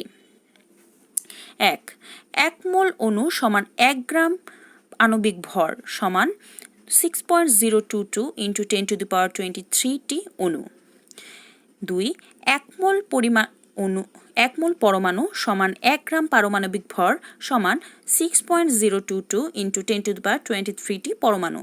3 মোলার আয়তন সমান প্রমাণ অবস্থায় 1 মোল গ্যাসের আয়তন। এসটিপিতে গ্যাসের মোলার আয়তন হয় 22.411 লিটার বা 22.4 লিটার। 20 ডিগ্রি সেলসিয়াসে 1 ATM চাপে 24.040 লিটার। 25 ডিগ্রি সেলসিয়াসের ক্ষেত্রে 24.789 লিটার। অ্যাভোগাড্রো সংখ্যা ভিত্তিক এখন আমরা কিছু গাণিতিক সমস্যার সমাধান করব। প্রথম সমস্যা, 16 গ্রাম অক্সিজেন গ্যাসে কয়টি অণু আছে? দ্বিতীয় সমস্যা, 1.0 গ্রাম হাইড্রোজেনে কয়টি পরমাণু থাকে? তৃতীয় সমস্যা, একটি সোডিয়াম পরমাণুর ভর কত? এর পরের সমস্যা, 500টি স্বাক্ষর দিতে গ্রাফাইট পেন্সিলের 55.6 মিলিগ্রাম খরচ হয়। প্রতিটি স্বাক্ষরে কতটি কার্বন পরমাণু খরচ হয়? এর পরের সমস্যা, এসটিপিতে 1 ml অক্সিজেন গ্যাসে কয়টি অক্সিজেন অণু থাকে? এই সমস্ত সমস্যার সমাধান দেয়া আছে, তোমরা সমাধানগুলো দেখে নেবে। যদি প্রশ্নে পরমাণু সংখ্যা বের করতে বলা হতো তবে উপরোক্ত অণুর সংখ্যাকে 2 দ্বারা গুণ করতে হবে, কেননা প্রতিটি দ্বিপরমাণু গ্যাস যেমন অক্সিজেন অণুতে 2টি করে পরমাণু থাকে। ত্রিপরমাণুক ওজোন এর বেলায় 3 দ্বারা গুণ এবং চতুর্থ পরমাণুক NH3 এর বেলায় 4 দ্বারা গুণ করতে হবে। এরপর অ্যাভোগাড্রো সংখ্যা ভিত্তিক কতগুলো সমস্যা আছে, আশা করি তোমরা এই সমস্যাগুলো সলভ করে নেবে। এরপর আমরা আসছি বয়েল ও চার্লসের সূত্র থেকে যে সমন্বয় সূত্রটা এসেছে এর উপর। সূত্রটা কি? সূত্রটা হলো যে কোনো নির্দিষ্ট পরিমাণ গ্যাসের বেলায় 3টি পরিবর্তনশীল রাশি V, P, T এর মধ্যে যে কোনো দুটিকে পরিবর্তন করলে তৃতীয় রাশির উপর কি প্রভাব পড়ে তা বয়েলের সূত্র ও চার্লসের সূত্রের যুক্ত সম্পর্ক থেকে বের করা যায়। বয়েলের সূত্র মতে V is proportional to 1/P যখন N ও T স্থির। চার্লসের সূত্র মতে V is proportional to T যখন N ও P স্থির। বীজগণিতের পরিবর্তনশীল রাশির সূত্র মতে উভয় সম্পর্ক থেকে পাই V is proportional to 1/P into T যখন P ও T উভয়ই পরিবর্তনশীল। এভাবে বিভিন্ন গুণ ভাগ করার পর এবং বিভিন্ন সূত্রের মাধ্যমে আমরা পেয়ে যাই মূল সমীকরণটি, যেটি হলো PV/T is equal to P1V1/T1। এটি হলো গ্যাসের দুটি ভিন্ন তাপমাত্রা ও ভিন্ন চাপে বয়েল ও চার্লসের সূত্রের সমন্বয় সমীকরণ। এখন আমরা পড়ব আদর্শ গ্যাস সূত্র বা আদর্শ গ্যাস সমীকরণ। আদর্শ গ্যাসের 3টি মূল সূত্রকে যেমন বয়েলের সূত্র, চার্লসের সূত্র ও অ্যাভোগাড্রো সূত্রকে সমন্বিত করে গ্যাসের চাপ, তাপমাত্রা ও মোল সংখ্যার পরিবর্তনের সাথে আয়তন পরিবর্তনের যে সম্পর্ক পাওয়া যায় তা আদর্শ গ্যাস সূত্র বা আদর্শ গ্যাস সমীকরণ নামে পরিচিত। বয়েলের সূত্র মতে V is proportional to 1/P যখন N T স্থির থাকে। চার্লসের সূত্র মতে V is proportional to T যখন N P স্থির থাকে। অ্যাভোগাড্রোর সূত্র মতে V is proportional to N যখন P T স্থির থাকে। এগুলো সমন্বিত সূত্র হিসেবে আমরা পাই V is proportional to NT/P বা PV সমান nRT। এই সমীকরণটিকে আদর্শ গ্যাস সমীকরণ বলা হয়। 1 মোল গ্যাসের বেলায় n is equal to 1 হয়, তখন 1 মোল গ্যাসের আদর্শ গ্যাস সমীকরণ হয় PVM সমান RT। VM মোলার আয়তন হয়। মোলার গ্যাস ধ্রুবক।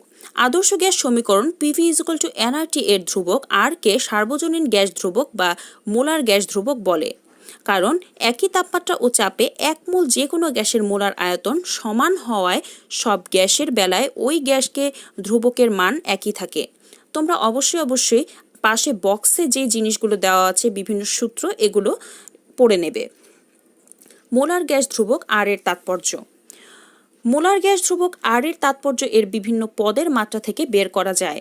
আমরা জানি PV is equal to nRT, অতএব R is equal to PV by nT is equal to P into V into 1/n into 1/t। এর সর্বশেষ ফল যেটা আমরা পাই সেটা হলো আর ইজ ইকুয়াল টু বল ইন্টু দৈর্ঘ্য বাই মোল সংখ্যা into kelvin is equal to কাজ বা শক্তি মোল ইনভার্স 1 কেলভিন ইনভার্স 1। এই সম্পর্ক থেকে বোঝা যায় যে চাপ স্থির রেখে এক মোল আদর্শ গ্যাসের তাপমাত্রা 1 কেলভিন বাড়ালে গ্যাসের আয়তন বৃদ্ধিজনিত যে পরিমাণ কাজ হয় তা গ্যাস ধ্রুবক আর এর সমান। এটিই হলো আর এর ভৌত তাৎপর্য। গ্যাস ধ্রুবক আর এর মান নির্ণয়। গ্যাসের চাপ পি ও আয়তন ভি কে বিভিন্ন এককে এবং তাপমাত্রা টি কে কেলভিন এককে ব্যবহার করে মোলার গ্যাস ধ্রুবক আর এর মান নিম্নোক্ত 4টি এককে প্রকাশ করা হয়। লিটার অ্যাটমসফিয়ার একক, এসআই একক ও সিজিএস এককে আর এর মান নির্ণয়ে প্রতি ক্ষেত্রে তাপমাত্রা টি ইজ ইকুয়াল টু 273 ইন্টু 1.5 ধরা হয়। লিটার অ্যাটমসফিয়ারে আর এর মান নির্ণয়ের ক্ষেত্রে R is equal to PV by NTA, V এর মান 22.414 লিটার ও চাপ P is equal to 1 ATM ধরা হয়। ঠিক একইভাবে এসআই একক এবং সিজিএস এককের ক্ষেত্রে ভি এবং পি এর মানের পরিবর্তনের কারণে আর এর মানেরও পরিবর্তন দেখা দেয়। ক্যালোরি এককেও একই ঘটনা হয় এবং ইঞ্জিনিয়ারিং এককেও আর এর মানের তারতম্য হয় তার যে ভেরিয়েবল যে রাশিগুলোর মান এগুলোর জন্য। এখানে কিছু জিনিস জেনে নেওয়া ভালো, যেমন শক্তির একক ক্যালোরি কেবলমাত্র খাদ্যবস্তুর ফুড ভ্যালু প্রকাশের জন্য ব্যবহৃত হয়। নিচে বিভিন্ন এককে আর এর মান দেখানো হয়েছে। এই আর এর মানগুলো তোমরা শিখে নেবে, যেগুলো আমাদেরকে বিভিন্ন গাণিতিক সমস্যা সমাধানের ক্ষেত্রে কাজে দেবে। এরপর আসছি আমরা বোল্টজম্যান ধ্রুবক। গ্যাসের অণু প্রতি গ্যাস ধ্রুবকের মানকে বোল্টজম্যান ধ্রুবক বলে। বোল্টজম্যান ধ্রুবককে কে দ্বারা প্রকাশ করা হয়, সুতরাং K is equal to R by N A. এখানে R is equal to molar gas ধ্রুবক এবং N A is equal to Avogadro সংখ্যা। নিচে কে ধ্রুবকের বিভিন্ন এককে দেখানো হলো। লিটার এটিএম এককে K is equal to R by N A. এখানে মান বসিয়ে যে মানটা পাওয়া হয়েছে এটা লিটার এককে। বোল্টজম্যান ধ্রুবকের মান একইভাবে জুল বা এসআই এককে এর মান নির্ণয় করা হয়েছে। আদর্শ গ্যাস সমীকরণের ব্যবহার। আদর্শ গ্যাস সমীকরণ PV is equal to nRT ব্যবহার করে এক গ্যাসের আণবিক ভর দুই গ্যাসের ঘনত্ব নির্ণয় করা যায়। 1. গ্যাসের আণবিক ভর নির্ণয়। গ্যাসের আণবিক ভর নির্ণয়ের ক্ষেত্রে আমরা কোনো গ্যাসের আণবিক ভর m হলে তখন ওই গ্যাসের মোলার ভর হবে m গ্রাম। w গ্রাম ভরের সে গ্যাসের মোল সংখ্যা n is equal to w by m। আদর্শ গ্যাসের সমীকরণ থেকে তখন আমরা পাবো m is equal to wRT by pv। এই সূত্রের সাহায্যে তারপর আমরা এখান থেকে বিভিন্ন সমীকরণে বসিয়ে পাবো d is equal to pm by RT। এইসব সমীকরণের মাধ্যমে আমরা বিভিন্ন গাণিতিক সমস্যার সমাধান করতে পারি। এরপর আমরা আসছি বয়েল ও চার্লসের সমন্বয় সূত্র ও আদর্শ গ্যাস সমীকরণ ভিত্তিক গণনা। এই সমস্ত সমস্যা ভিত্তিক যে গণনাগুলো এগুলোর মধ্যে প্রথম সমস্যা যেটা দেখতে পাচ্ছি সেটা হলো নির্দিষ্ট পরিমাণ কোনো গ্যাসের তাপমাত্রা 27 ডিগ্রি সেলসিয়াস হতে কত বাড়ালে ওই গ্যাসের আয়তন দ্বিগুণ হবে। যদি একই সাথে ওই গ্যাসের চাপ 0.8 এটিএম হতে 1.18 এটিএম এ বৃদ্ধি করা হয়। এর সমাধানটা আমরা নিচেই দেখতে পাচ্ছি। এরপর আরেকটি গাণিতিক সমস্যা দেখা যাচ্ছে, সেটা হলো প্রমাণ অবস্থায় একটি গ্যাসের আয়তন 1000 ml হয় 27 ডিগ্রি সেলসিয়াস তাপমাত্রায় ও 74/76 এটিএম চাপে, উক্ত গ্যাসের আয়তন কত হবে। এরপর আরেকটা সমস্যা দেখতে পাচ্ছি, এসটিপিতে 3 × 10⁻³ মিটার কিউব গ্যাসের ভর 4.5 × 10⁻³ কেজি হয়। 27 ডিগ্রি সেলসিয়াস তাপমাত্রায় ও 101.99 কিলোপ্যাসকেল চাপে 4 × 10⁻⁴ মিটার কিউব গ্যাসের ভর নির্ণয় করো। এরপর আরেকটা গাণিতিক সমস্যা আমরা দেখতে পাচ্ছি, 20 ডিগ্রি সেলসিয়াস তাপমাত্রায় একটি কঠিন বস্তু সহ নির্দিষ্ট পরিমাণ কোনো গ্যাসের আয়তন 0.12 dm³ হয়।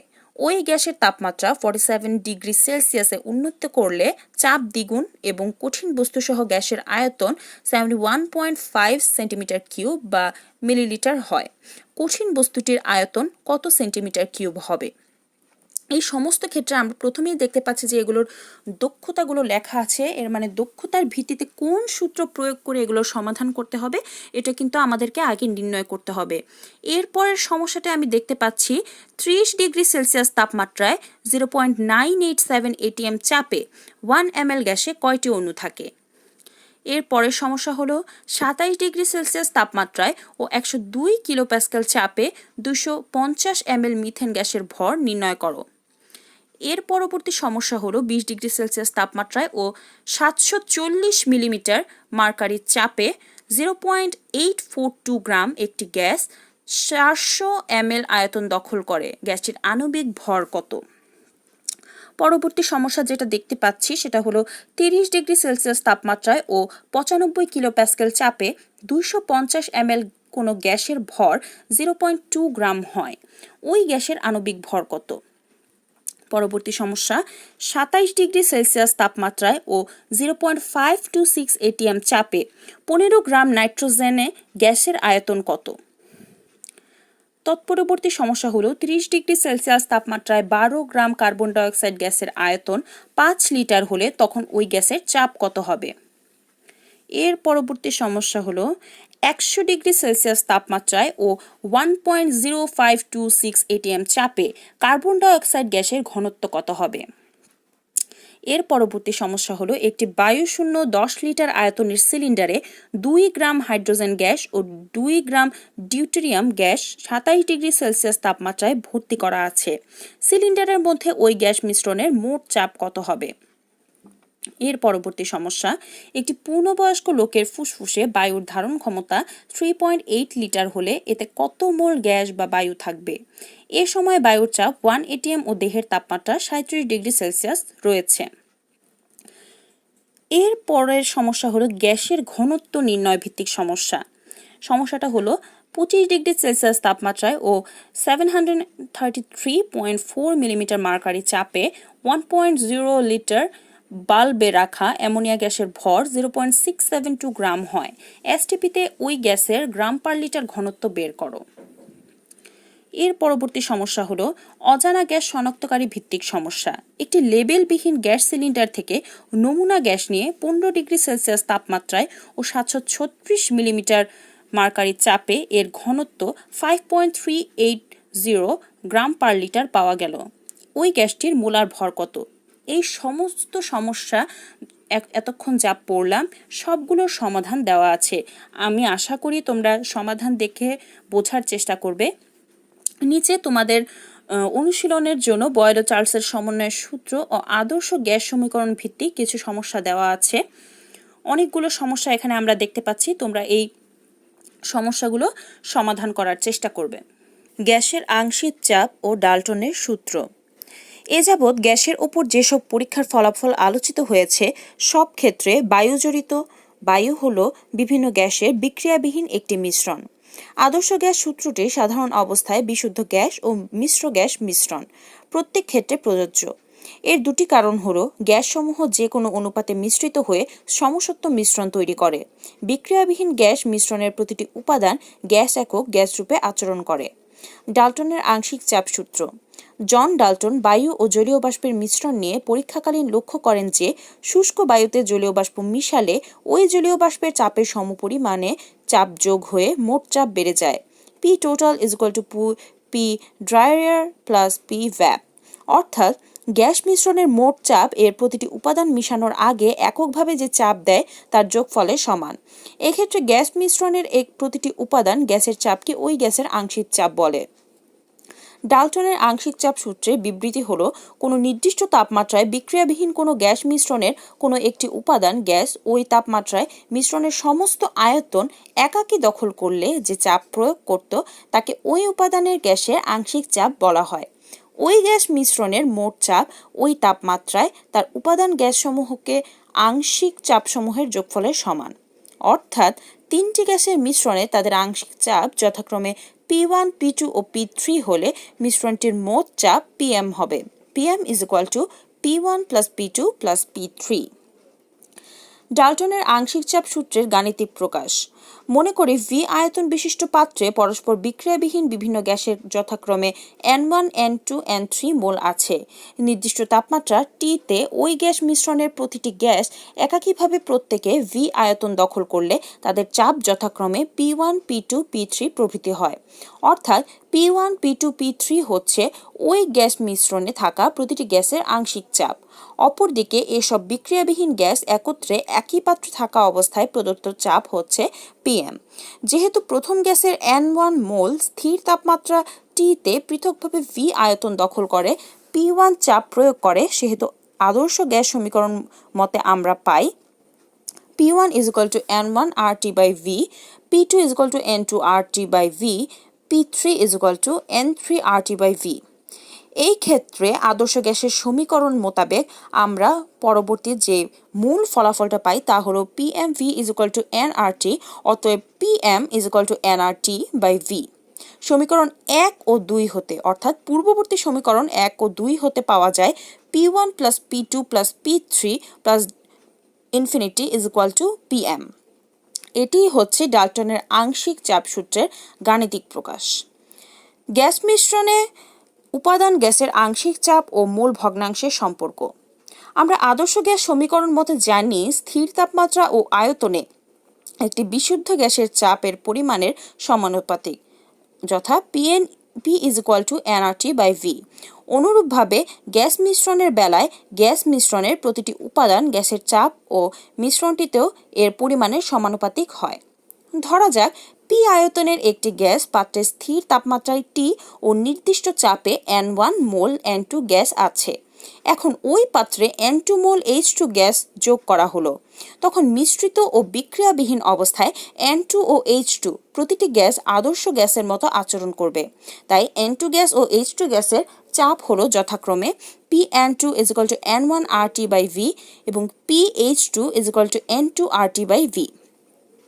এক্ষেত্রে প্রতিটি গ্যাস একই আয়তনে ও একই তাপমাত্রায় আছে, তাই প্রতিটি গ্যাসের চাপ এর আংশিক চাপের সমান এবং এর পরিমাণ বা মোল সংখ্যা n এর উপর নির্ভর করে।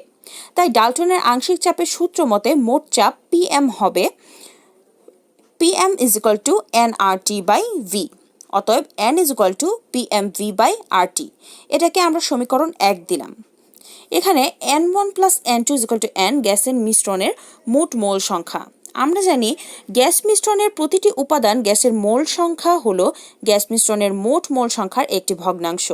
এটিকে ওই উপাদানে গ্যাসের মোল ভগ্নাংশ x বলে। সুতরাং কোনো গ্যাস মিশ্রণের একটি উপাদানের মোল সংখ্যার সঙ্গে ওই মিশ্রণে উপস্থিত সব উপাদানের মোট মোল সংখ্যার অনুপাতকে ওই উপাদানের মোল ভগ্নাংশ বলে। মোল ভগ্নাংশ x is equal to উপাদানের মোল সংখ্যা বাই গ্যাস মিশ্রণের মোট মোল সংখ্যা। এই ক্ষেত্রে আমরা আরেকটি সমীকরণ 2 পাই N1 is equal to Pn2V by RT। সুতরাং xn2 এর বেলায় লেখা যায় xn2 is equal to N1 by N Pn2V by RT by Pmv by RT is equal to Pn2 by Pm। সুতরাং বজ্রগুণন করে N2 গ্যাসের আংশিক চাপ Pn2 is equal to xn2 Pm পাই। অনুরূপভাবে PH2 is equal to xH2 dot Pm হয়।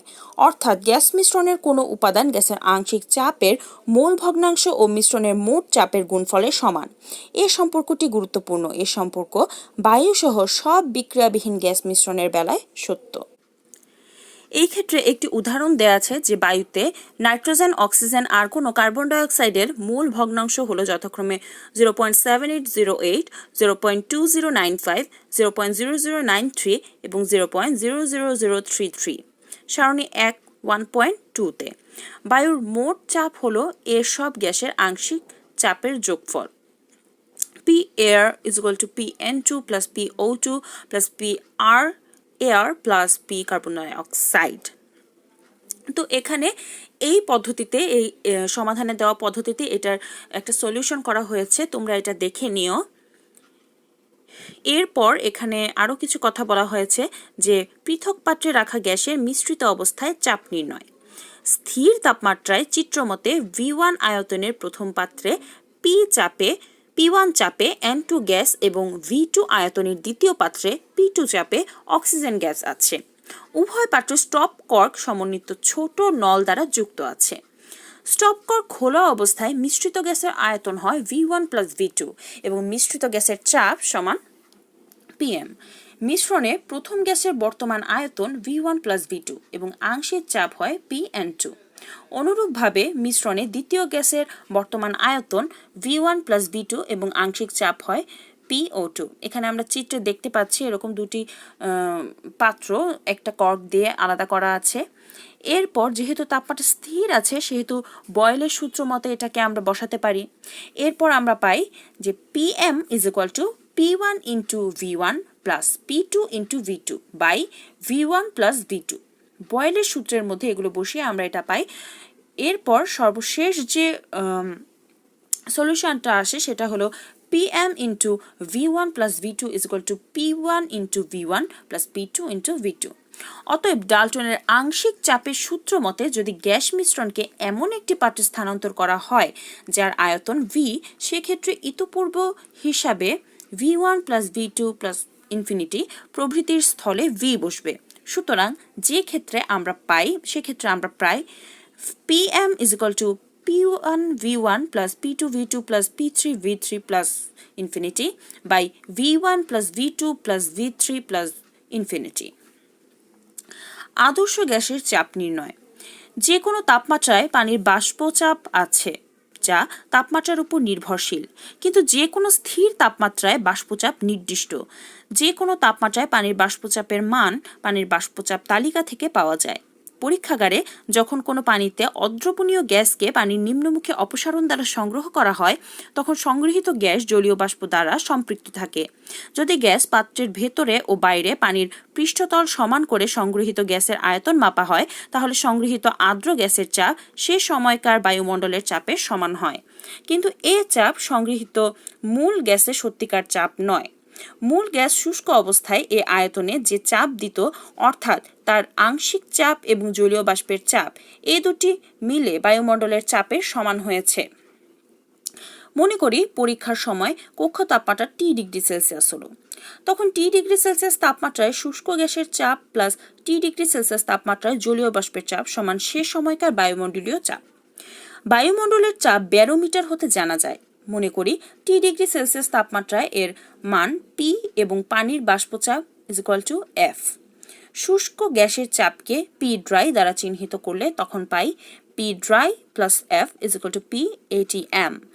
অতএব P dry = P atm - F। এই ক্ষেত্রে সমাধানকৃত একটা সমস্যা আমরা দেখি আংশিক চাপ ও মোল ভগ্নাংশ ভিত্তিক। এক ডুবুরি 250 ফিট পানির গভীরতায় 8.38 atm চাপে আছে। ওই ডুবুরির অক্সিজেন সিলিন্ডারে অক্সিজেনের শতকরা মোল ভগ্নাংশ কত থাকলে এর আংশিক চাপ 0.21 atm হবে, যা atm বায়ুচাপেও একই থাকে। এই ক্ষেত্রে এটা সমাধান দেওয়া আছে, সমাধানটা আমরা দেখে নেব। আরেকটি সমস্যা আংশিক চাপ ও মোট চাপ সংক্রান্ত। স্থির তাপমাত্রায় 1 atm চাপে 600 ml নাইট্রোজেন এবং 750 মিলিমিটার মার্কারি চাপে 800 ml অক্সিজেনকে 1 লিটার সিলিন্ডারে রাখা হলো। প্রত্যেক গ্যাসের আংশিক চাপ ও মিশ্রণের মোট চাপ কত হবে? এর পরবর্তী সমস্যাটি হলো 17°C তাপমাত্রায় ও 99.99 কিলোপ্যাসকেল চাপে 0.058 মিলিমিটার কিউব H2 গ্যাসকে পানির ওপর সংগ্রহ করা হয়। 17°C তাপমাত্রায় জলীয় বাষ্পের চাপ 3.27 কিলোপ্যাসকেল হলে প্রমাণ তাপমাত্রা ও চাপে ওই গ্যাসের আয়তন কত হবে? এর পরবর্তী সমস্যাটা হলো 17°C ও 770 মিলিমিটার পারদ চাপে 600 মিলিলিটার অক্সিজেন গ্যাস পানির ওপর সংগ্রহ করা হয়। প্রমাণ অবস্থায় এই গ্যাসের আয়তন ও ভর বের করো।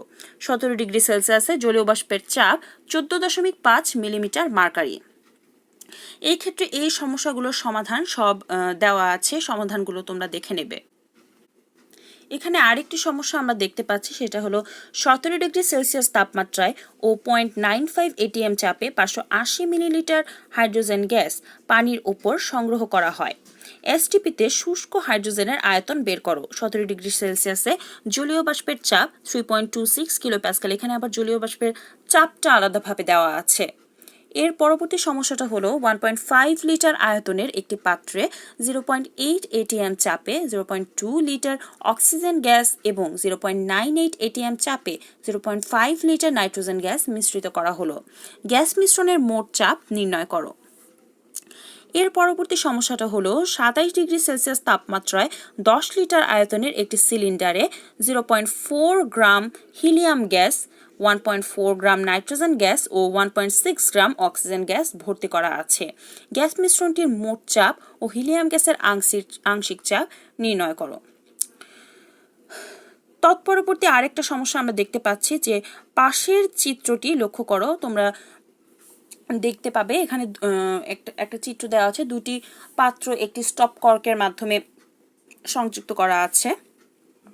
সংশ্লিষ্ট প্রশ্নের উত্তর দাও। ক, উদ্দীপকের এ গ্যাসের অনুসংখ্যা গণনা করো। খ, স্টপ কর্কটি খুলে উভয় পাত্রের সংযোগ দিলে গ্যাস মিশ্রণের মোট চাপ একই তাপমাত্রা এবং 40 ডিগ্রি সেলসিয়াস তাপমাত্রায় গণনা করো।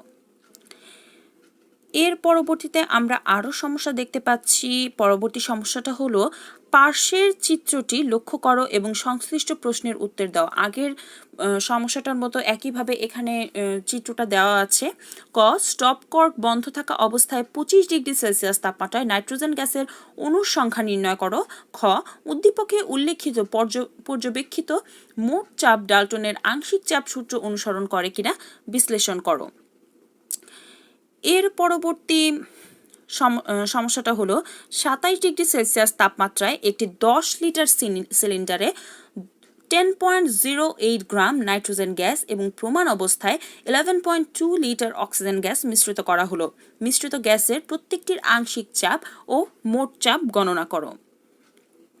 এই সমস্ত সমস্যাগুলো যেগুলো পড়লাম আমি মাত্র, এগুলো সবগুলো সমাধান দেওয়া আছে, তোমরা একটু সমাধানগুলো দেখে নেবে। এর পরবর্তীতে আমি দেখতে পাচ্ছি ঠিক এরকম ডাল্টনের আংশিক চাপের উপর ভিত্তি করে বিভিন্ন সমস্যা দেওয়া আছে। এই সমস্যাগুলো তোমরা নিজে সমাধান করার চেষ্টা করবে, এগুলোর সমাধান দেওয়া নেই। এর পরবর্তীতে আমরা দেখব গ্রাহামের সূত্র, গ্রাহামের গ্যাসের ব্যাপন ও অনুব্যাপন সম্পর্কিত সূত্র। গ্যাসের অণুগুলো দ্রুত গতিতে সবসময় সম্ভাব্য সব দিকে সরল পথে ছোটাছুটি করে।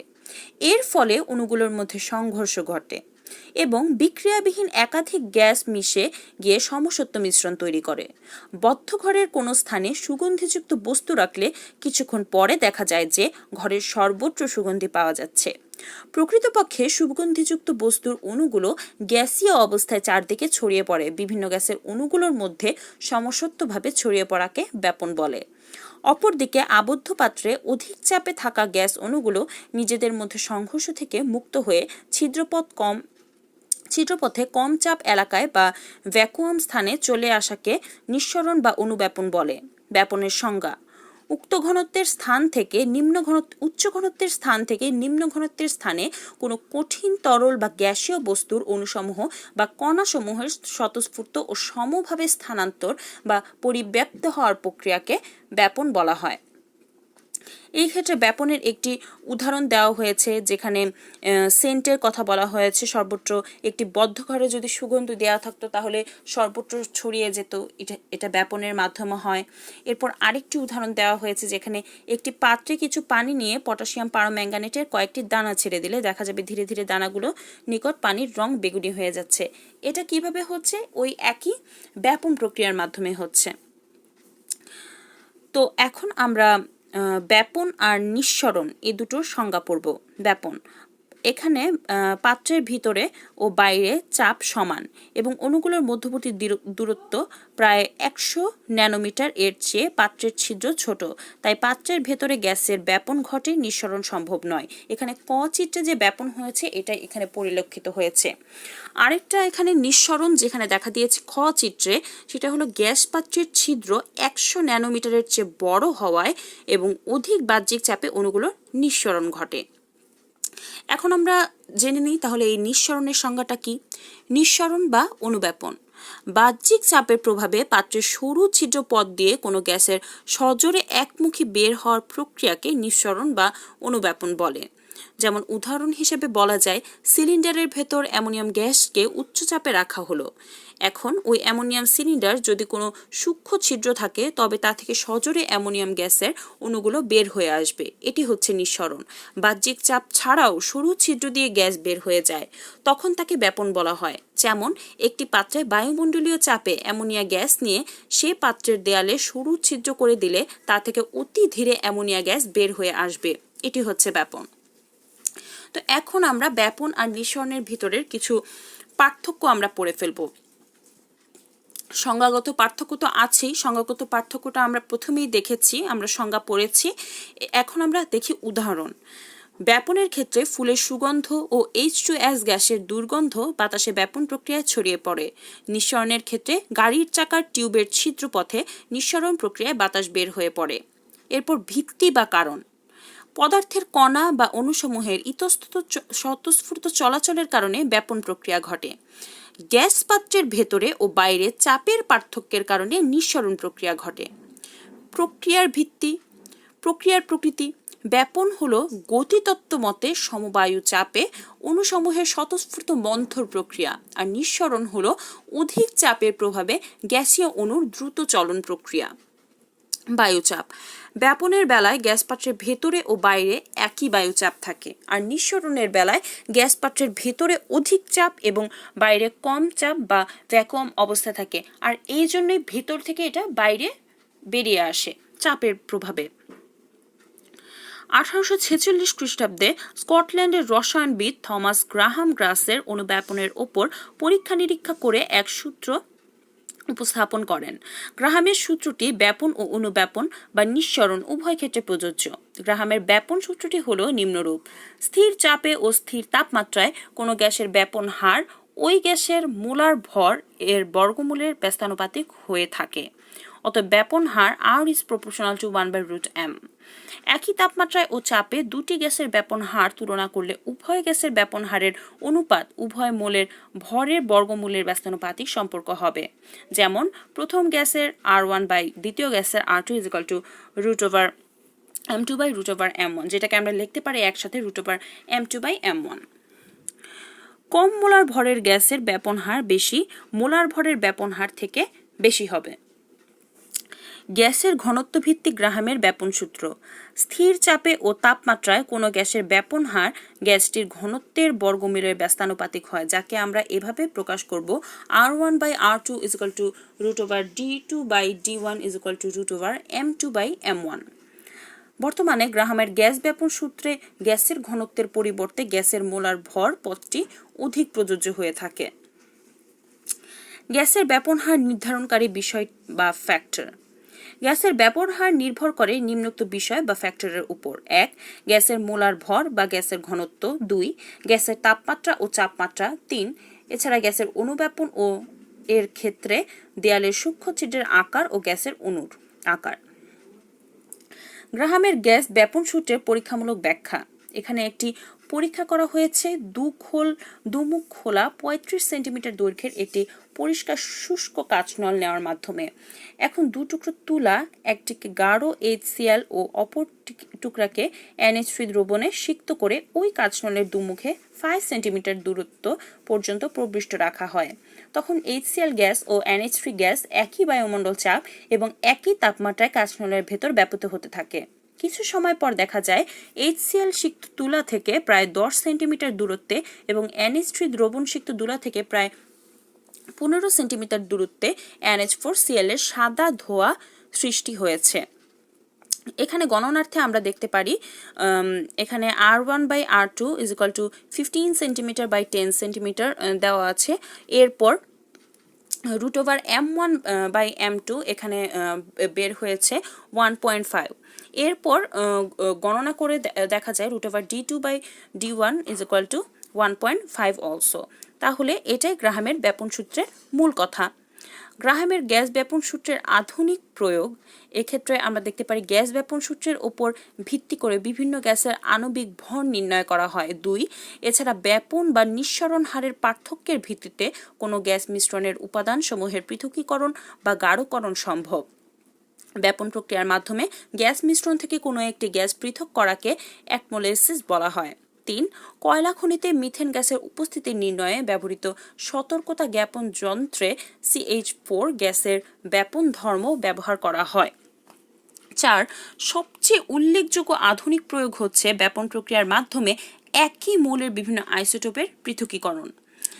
দ্বিতীয় মহাযুদ্ধের সময় ইউরেনিয়াম ধাতুকে ইউরেনিয়াম হেক্সাফ্লোরাইড UF6 গ্যাসে রূপান্তরিত করে ব্যাপন প্রক্রিয়ার মাধ্যমে 238 ইউরেনিয়াম হতে 235 ইউরেনিয়াম আইসোটোপকে পৃথক করা হয় এবং 235 ইউরেনিয়াম দ্বারা পারমাণবিক বোমা তৈরি করা হয়, যা হিরোশিমার ওপর নিক্ষিপ্ত হয়। বর্তমানে পারমাণবিক শক্তিধর রাষ্ট্রসমূহ বিভিন্ন তেজস্ক্রিয় মৌলের পৃথকীকরণ ও কারককরণ কাজে এই ব্যাপন সূত্র প্রয়োগ করা হয়। প্রকৃতিতে ইউরেনিয়ামের আইসোটোপ 235U = 0.7% এবং 238 ইউরেনিয়াম = 99.3% মিশ্রিত অবস্থায় থাকে। নিউক্লিয়ার পাওয়ার স্টেশনে জ্বালানি রূপে কেবল 235 ইউরেনিয়াম ব্যবহার করা হয়। ইউরেনিয়ামের হেক্সাফ্লোরাইড UF6 BP = 329 কেলভিন রূপে উভয় আইসোটোপকে পৃথক করা হয়। সচ্ছিদ্র মেমব্রেনের মাধ্যমে গ্যাসীয় 235 UF6 এর ব্যাপন 238 UF6 এর ব্যাপন হারের চেয়ে বেশি হওয়ায় এদেরকে পৃথক করা সম্ভব হয়েছে। এর ফলে এখানে আমরা দেখতে পাচ্ছি এটার অনুপাতটা বের হয়েছে 1.0043, এটার বর্গমূলের অনুপাতটা বের হয়েছে 1.0043। এখানে অধিক জানার ক্ষেত্রে আমরা একটা জিনিস বলতে পারি, তা হলো স্থির তাপমাত্রায় ভিন্ন ভিন্ন চাপে গ্রাহামের ব্যাপন সূত্র প্রয়োগ। নির্দিষ্ট তাপমাত্রায় কোনো গ্যাসের ব্যাপন হার ওই গ্যাসের চাপের সাথে সমানুপাতিক, অর্থাৎ চাপ বাড়লে ব্যাপন হার বাড়ে এবং গ্যাসটির মোলার ভরের বর্গমূলের ব্যস্তানুপাতিক হয়। সুতরাং নির্দিষ্ট তাপমাত্রায় আবদ্ধ পাত্রে নির্দিষ্ট ভরের এ গ্যাসের চাপ PA ও মোলার ভর MA হলে তখন পরিবর্তনশীল চাপ ভিত্তিক গ্যাসটির ব্যাপন হার হবে RA is proportional to 1/√MA, যা গ্রাহামের মূল সূত্রের গাণিতিক রূপ। এক্ষেত্রে PA এর মান ATM এককে হবে। স্থির তাপমাত্রায় পৃথক পাত্রে ভিন্ন চাপে রাখা দুটি গ্যাসের ব্যাপন হারের অনুপাত। এই ক্ষেত্রে দুটি গ্যাসকে যদি আমরা PA ও PB ধরি এবং এদের মোলার ভর যদি আমরা MA ও MB ধরি, সেখানে স্থির তাপমাত্রায় এদের অনুপাত কিছুটা এরকমভাবে লেখা হবে যে A গ্যাসের ক্ষেত্রে RA is proportional to PA/√MA এবং B গ্যাসের ক্ষেত্রে RB is proportional to PB/√MB। তখন সূত্রটা এরকম আসবে যে RA/RB is equal to √MB/MA। সমাধানকৃত সমস্যা গ্রাহামের সূত্রভিত্তিক। তোমাকে হাইড্রোজেন গ্যাসের 3টি নমুনা যেমন H2, HD ও D2 এর মিশ্রণ দেওয়া হলো এবং বিশুদ্ধ অবস্থায় এদের পৃথক করতে হবে H ডাবল বন্ড H1 ও D ডাবল বন্ড 2H।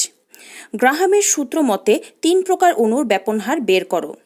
দক্ষতা: প্রথমে 3 প্রকার অণুর ভর ঠিক করে H2 এর ভর M1 সমান 2.016 AMU, HD এর ভর M2 সমান 3.022 AMU, D2 এর ভর M3 সমান 4.028 AMU। এরপর গ্রাহামের সূত্র প্রয়োগ করো। এরপর গ্রাহামের সূত্র প্রয়োগ করে এর সমাধান করা হয়েছে। সমাধানটা তোমরা দেখে নেবে। এরপর আরেকটা সমস্যা দেওয়া আছে, সেটা হলো পৃথিবীর বায়ুমণ্ডলে আয়তন হিসেবে 80% নাইট্রোজেন ও 20% অক্সিজেন আছে। বায়ুর ঘনত্ব হাইড্রোজেনের তুলনায় নির্ণয় করো। বায়ুর কার্যকর আণবিক ভর কত? এরও সমাধান দেওয়া আছে। এরপর আরেকটা সমস্যা হলো একই আয়তনের একটি অজ্ঞাত গ্যাস ও ক্লোরিন একই তাপমাত্রা ও চাপে একটি ছিদ্রপথ দিয়ে নিঃসরিত হতে যথাক্রমে 1 মিনিট ও 73 সেকেন্ড সময় নেয়। অজ্ঞাত গ্যাসটির আণবিক ভর কত? এর পরবর্তী সমস্যা হলো নির্দিষ্ট আয়তনের বিশুদ্ধ অক্সিজেন নিঃসরিত হতে 80 সেকেন্ড সময় লাগে এবং একই অবস্থায় সমান আয়তনের 20% ওজন মিশ্রিত অক্সিজেনের নিঃসরণের জন্য 85 সেকেন্ড সময় প্রয়োজন হয়। ওজনের আণবিক ভর নির্ণয় করো। এর পরবর্তী সমস্যা হলো একই তাপমাত্রা ও চাপে কোনো পাত্রের একই ছিদ্রপথে সমায়তনের একটি অজ্ঞাত গ্যাস ক্লোরিন পৃথকভাবে নিঃসরণ হার যথাক্রমে 6:5। ক্লোরিনের ঘনত্ব 36 হলে অজ্ঞাত গ্যাসের ঘনত্ব ও আণবিক ভর কত হবে?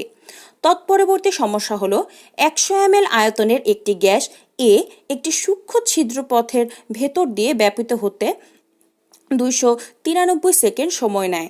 একই আয়তনে কার্বন ডাইঅক্সাইড একই অবস্থায় ব্যাপিত হতে 230 সেকেন্ড সময় লাগে। এই গ্যাসের আণবিক ভর নির্ণয় করো। এর পরবর্তী সমস্যা হলো একটি অজ্ঞাত গ্যাসের ব্যাপন হার অ্যামোনিয়া গ্যাসের ব্যাপন হারের 2.92 গুণ। অজ্ঞাত গ্যাসটির আণবিক ভর নির্ণয় করো। তৎপরবর্তী সমস্যা হলো এসটিপিতে কোনো সূক্ষ্ম ছিদ্রযুক্ত পাত্র থেকে 5 মিনিটে 1.0 লিটার হাইড্রোজেন গ্যাস নিঃসরিত হলে ওই একই অবস্থায় একই সময়ে কী পরিমাণ অক্সিজেন গ্যাস নিঃসরিত হবে। এর পরবর্তী সমস্যা হলো পাশের চিত্র লক্ষ্য করো। এখানে একটি চিত্র দেওয়া আছে যেখানে দুটি গ্যাস পাত্রকে একটি কর্কের মাধ্যমে আলাদা করে রাখা আছে। এখানে প্রথম প্রশ্ন ক হলো একই তাপমাত্রা ও চাপে এ ও বি গ্যাসের মধ্যে কোনটির ব্যাপন হার বেশি হবে তা গাণিতিকভাবে বিশ্লেষণ করো। এখানে গাণিতিকভাবে বিশ্লেষণ করা আছে এবং এই পর্যন্ত যতগুলো সমস্যা আমি পড়লাম প্রত্যেকটিরই সমাধান দেওয়া আছে, তোমরা সমাধানগুলো দেখে নেবে। এরপর আমরা কিছু অনুশীলন দেখতে পাচ্ছি যেখানে গ্রাহামের গ্যাস ব্যাপন সূত্র ভিত্তিক কিছু সমস্যা আছে। এই সমস্যাগুলোর সমাধান দেওয়া নেই, তাই এই সমস্যাগুলোর সমাধান তোমরা নিজেরা করে নেবে এবং এটা বারবার প্র্যাকটিস করবে। এরপর আসা যাক আমাদের নেক্সট টপিকে, যেটা হলো শিক্ষার্থীদের শ্রেণীতে দলবদ্ধ কাজ, গ্যাসের আয়তনের উপর চাপের প্রভাব পর্যবেক্ষণ। এখানে একটি পরীক্ষা দেওয়া আছে, পরীক্ষার নাম বয়েলের সূত্র সম্পর্কীয় পরীক্ষা। এখানে প্রয়োজনীয় যন্ত্রপাতি হলো সিল্ড করা বুলেট, স্বচ্ছ প্লাস্টিকের নল 1 মিটার, বায়ু, পারদ, স্ট্যান্ড ক্ল্যাম্প ও ক্লিপ। এখানে কাজটা কিভাবে করতে হবে, চিত্রের মতো এখানে একটি চিত্র দেওয়া আছে, ওই চিত্রের মতো একটি বুলেট প্রথম অবস্থায় পারদ ঢেলে কিছু বায়ুকে আবদ্ধ করে। পারদের লেভেল উভয় নলে সমান হয়। এ অবস্থায় আবদ্ধ বায়ু 1 atm চাপে আছে। এখন বায়ুর আয়তন ঠিক করে তোমার পাঠ্য বইয়ের চিত্র 1.5 এর খ পর্যবেক্ষণ ডাটা এর মতো রেকর্ড করো। এর পরবর্তীতে কি করব, ডান দিকের প্লাস্টিক নলে আরও পারদ ঢেলে আবদ্ধ বায়ুর আয়তনের পরিবর্তন লক্ষ্য করব। বায়ু আয়তনের পরিবর্তন রেকর্ড করব এবং ডান দিকের প্লাস্টিকের নল ও বুলেটের পারদের লেভেল বরাবর বাদ দিয়ে অবশিষ্ট উচ্চতা রেকর্ড করব। এরূপ 3-4টি পরিবর্তন রেকর্ড করব। এর পরবর্তীতে যা আসে তা তোমরা দেখে নেবে, চিত্রের সাথে মিলিয়ে মিলিয়ে পড়ে নেবে। এরপর আমরা আসি গ্যাসের আয়তনের উপর তাপমাত্রার প্রভাব পর্যবেক্ষণ চার্লসের সূত্র মোতাবেক। এখানেও একটি পরীক্ষা দেওয়া আছে। এখানে পরীক্ষায় প্রয়োজনীয় যন্ত্রপাতি কি কি লাগছে সেই প্রয়োজনীয় যন্ত্রপাতিগুলো তোমরা দেখে নেবে। চিত্র থেকে তোমরা দেখতে পাবে যে দুটি বিকারের মধ্যে মার্কারি প্লাগ, পানি ইত্যাদি দেওয়া আছে। কিভাবে করে পরীক্ষাটি হলো এটাও তোমরা দেখে নেবে চার্লসের সূত্র অনুযায়ী মিলিয়ে। এখন আমরা পড়ব গ্যাসের আণবিক গতিতত্ত্ব। আমরা গ্যাসের উপর বিভিন্ন শর্তে পরীক্ষা নিরীক্ষার মাধ্যমে গ্যাসের বিভিন্ন ভৌত আচরণের তথ্য জেনেছি, কিন্তু গ্যাসের এসব আচরণের মূল কারণ জানা হয়নি। যেমন কোনো গ্যাসের আণবিক ভর বেশি, কোনো গ্যাসের তা কম। আবার কোনো গ্যাসের অণুর আকার বড়, কোনো গ্যাসের তা ছোট। তা সত্ত্বেও আদর্শ গ্যাসের আলোচিত সূত্রে এর কোনো প্রভাব পড়েনি। বছর শতেক আগে বিজ্ঞানীরা এসব কথা ভেবে এর সমাধান স্বরূপ গ্যাসের আণবিক গতিতত্ত্ব উপস্থাপন করেন। আণবিক গতিতত্ত্বের সাহায্যে এসব গ্যাস সূত্রের গাণিতিক ব্যাখ্যা দিয়েছেন। এক্ষেত্রে বিজ্ঞানী ম্যাক্সওয়েল ও বোল্টজম্যানের অবদান বিশেষ উল্লেখযোগ্য। গ্যাসের আণবিক গতিতত্ত্বের কিছু স্বীকার্য আছে, স্বীকার্যগুলো নিম্নরূপ। গ্যাসের গঠন, যে কোনো গ্যাস অসংখ্য ক্ষুদ্র কণিকা যেমন পরমাণু অথবা অণু সমন্বয়ে গঠিত।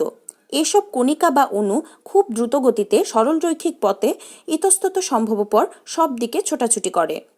গ্যাস অণুসমূহের আয়তন, গ্যাসের অণুগুলোর মোট আয়তন গ্যাস পাত্রের মোট আয়তনের তুলনায় নগণ্য। গ্যাসের মোট আয়তনের অধিকাংশ স্থানই খালি। গ্যাস অণুসমূহের মধ্যে আকর্ষণ ও বিকর্ষণ, গ্যাসের অণুগুলোর মধ্যে পারস্পরিক কোনো আকর্ষণ বা বিকর্ষণ নেই, তারা পরস্পর প্রভাবমুক্ত স্বাধীন। আন্তঃআণবিক সংঘর্ষ ও প্রকৃতি, গ্যাসের অণুগুলোর মধ্যে পরস্পরের সাথে বা পাত্রের দেয়ালের সাথে সংঘর্ষ ঘটে, তখন ওই সংঘর্ষগুলো সম্পূর্ণ স্থিতিস্থাপক হয়, অর্থাৎ তাদের গতিশক্তি অভ্যন্তরীণ বা অন্য শক্তিতে রূপান্তরিত হয় না। নির্দিষ্ট তাপমাত্রায় টি গ্যাসের অণুগুলোর মতো মোট গতিশক্তি ইকে স্থির থাকে। গ্যাসের চাপ, অবিরাম স্থিতিস্থাপক সংঘর্ষের মাধ্যমে গ্যাস ধারের দেয়ালে প্রতি একক ক্ষেত্রফলে গ্যাস অণুগুলোর প্রয়োগকৃত বলকে গ্যাসের চাপ বলে। গ্যাসের অণুর গতিশক্তি। গ্যাসের অণুগুলোর গড় গতিশক্তি সংশ্লিষ্ট গ্যাসের কেলভিন তাপমাত্রার সমানুপাতিক। গ্যাসের গতিতত্ত্ব হতে তাত্ত্বিকভাবে দেখানো যায় যে যদি কোনো আদর্শ গ্যাসের আয়তন ভি এর চাপ পি, একটি গ্যাস অণুর ভর এম, নমুনায় গ্যাস অণুর সংখ্যা এন এবং গ্যাস অণুগুলোর বর্গমূল গড় বর্গ গতিবেগ সি হয়, তবে পিভি = 1/3 mnc স্কয়ার। এ সমীকরণকে আদর্শ গ্যাসের গতীয় সমীকরণ বলা হয়। বিজ্ঞানী ক্লসিয়াস আদর্শ গ্যাসের গতীয় সমীকরণটি প্রতিষ্ঠা করেন। এরপর আমরা আসি আণবিক সংঘর্ষ ও সংঘর্ষ ব্যাসে। গ্যাসের গতিতত্ত্বের আণবিক সংঘর্ষ বুঝতে হলে আণবিক ব্যাস, আণবিক সংঘর্ষ ব্যাস ও গড় মুক্ত পথ এই তিনটি পদের ধারণা থাকা প্রয়োজন। গ্যাসের অণুগুলো প্রচণ্ড দ্রুত গতিতে সরলরৈখিক পথে ইতস্তত সম্ভবপর সব দিকে ছোটাছুটি করার সময় দুটি গ্যাস অণু পরস্পরের নিকট আসলে এক সময় এদের মধ্যে কার্যকরী বিকর্ষণ বল অত্যন্ত সক্রিয় হয়ে ওঠে।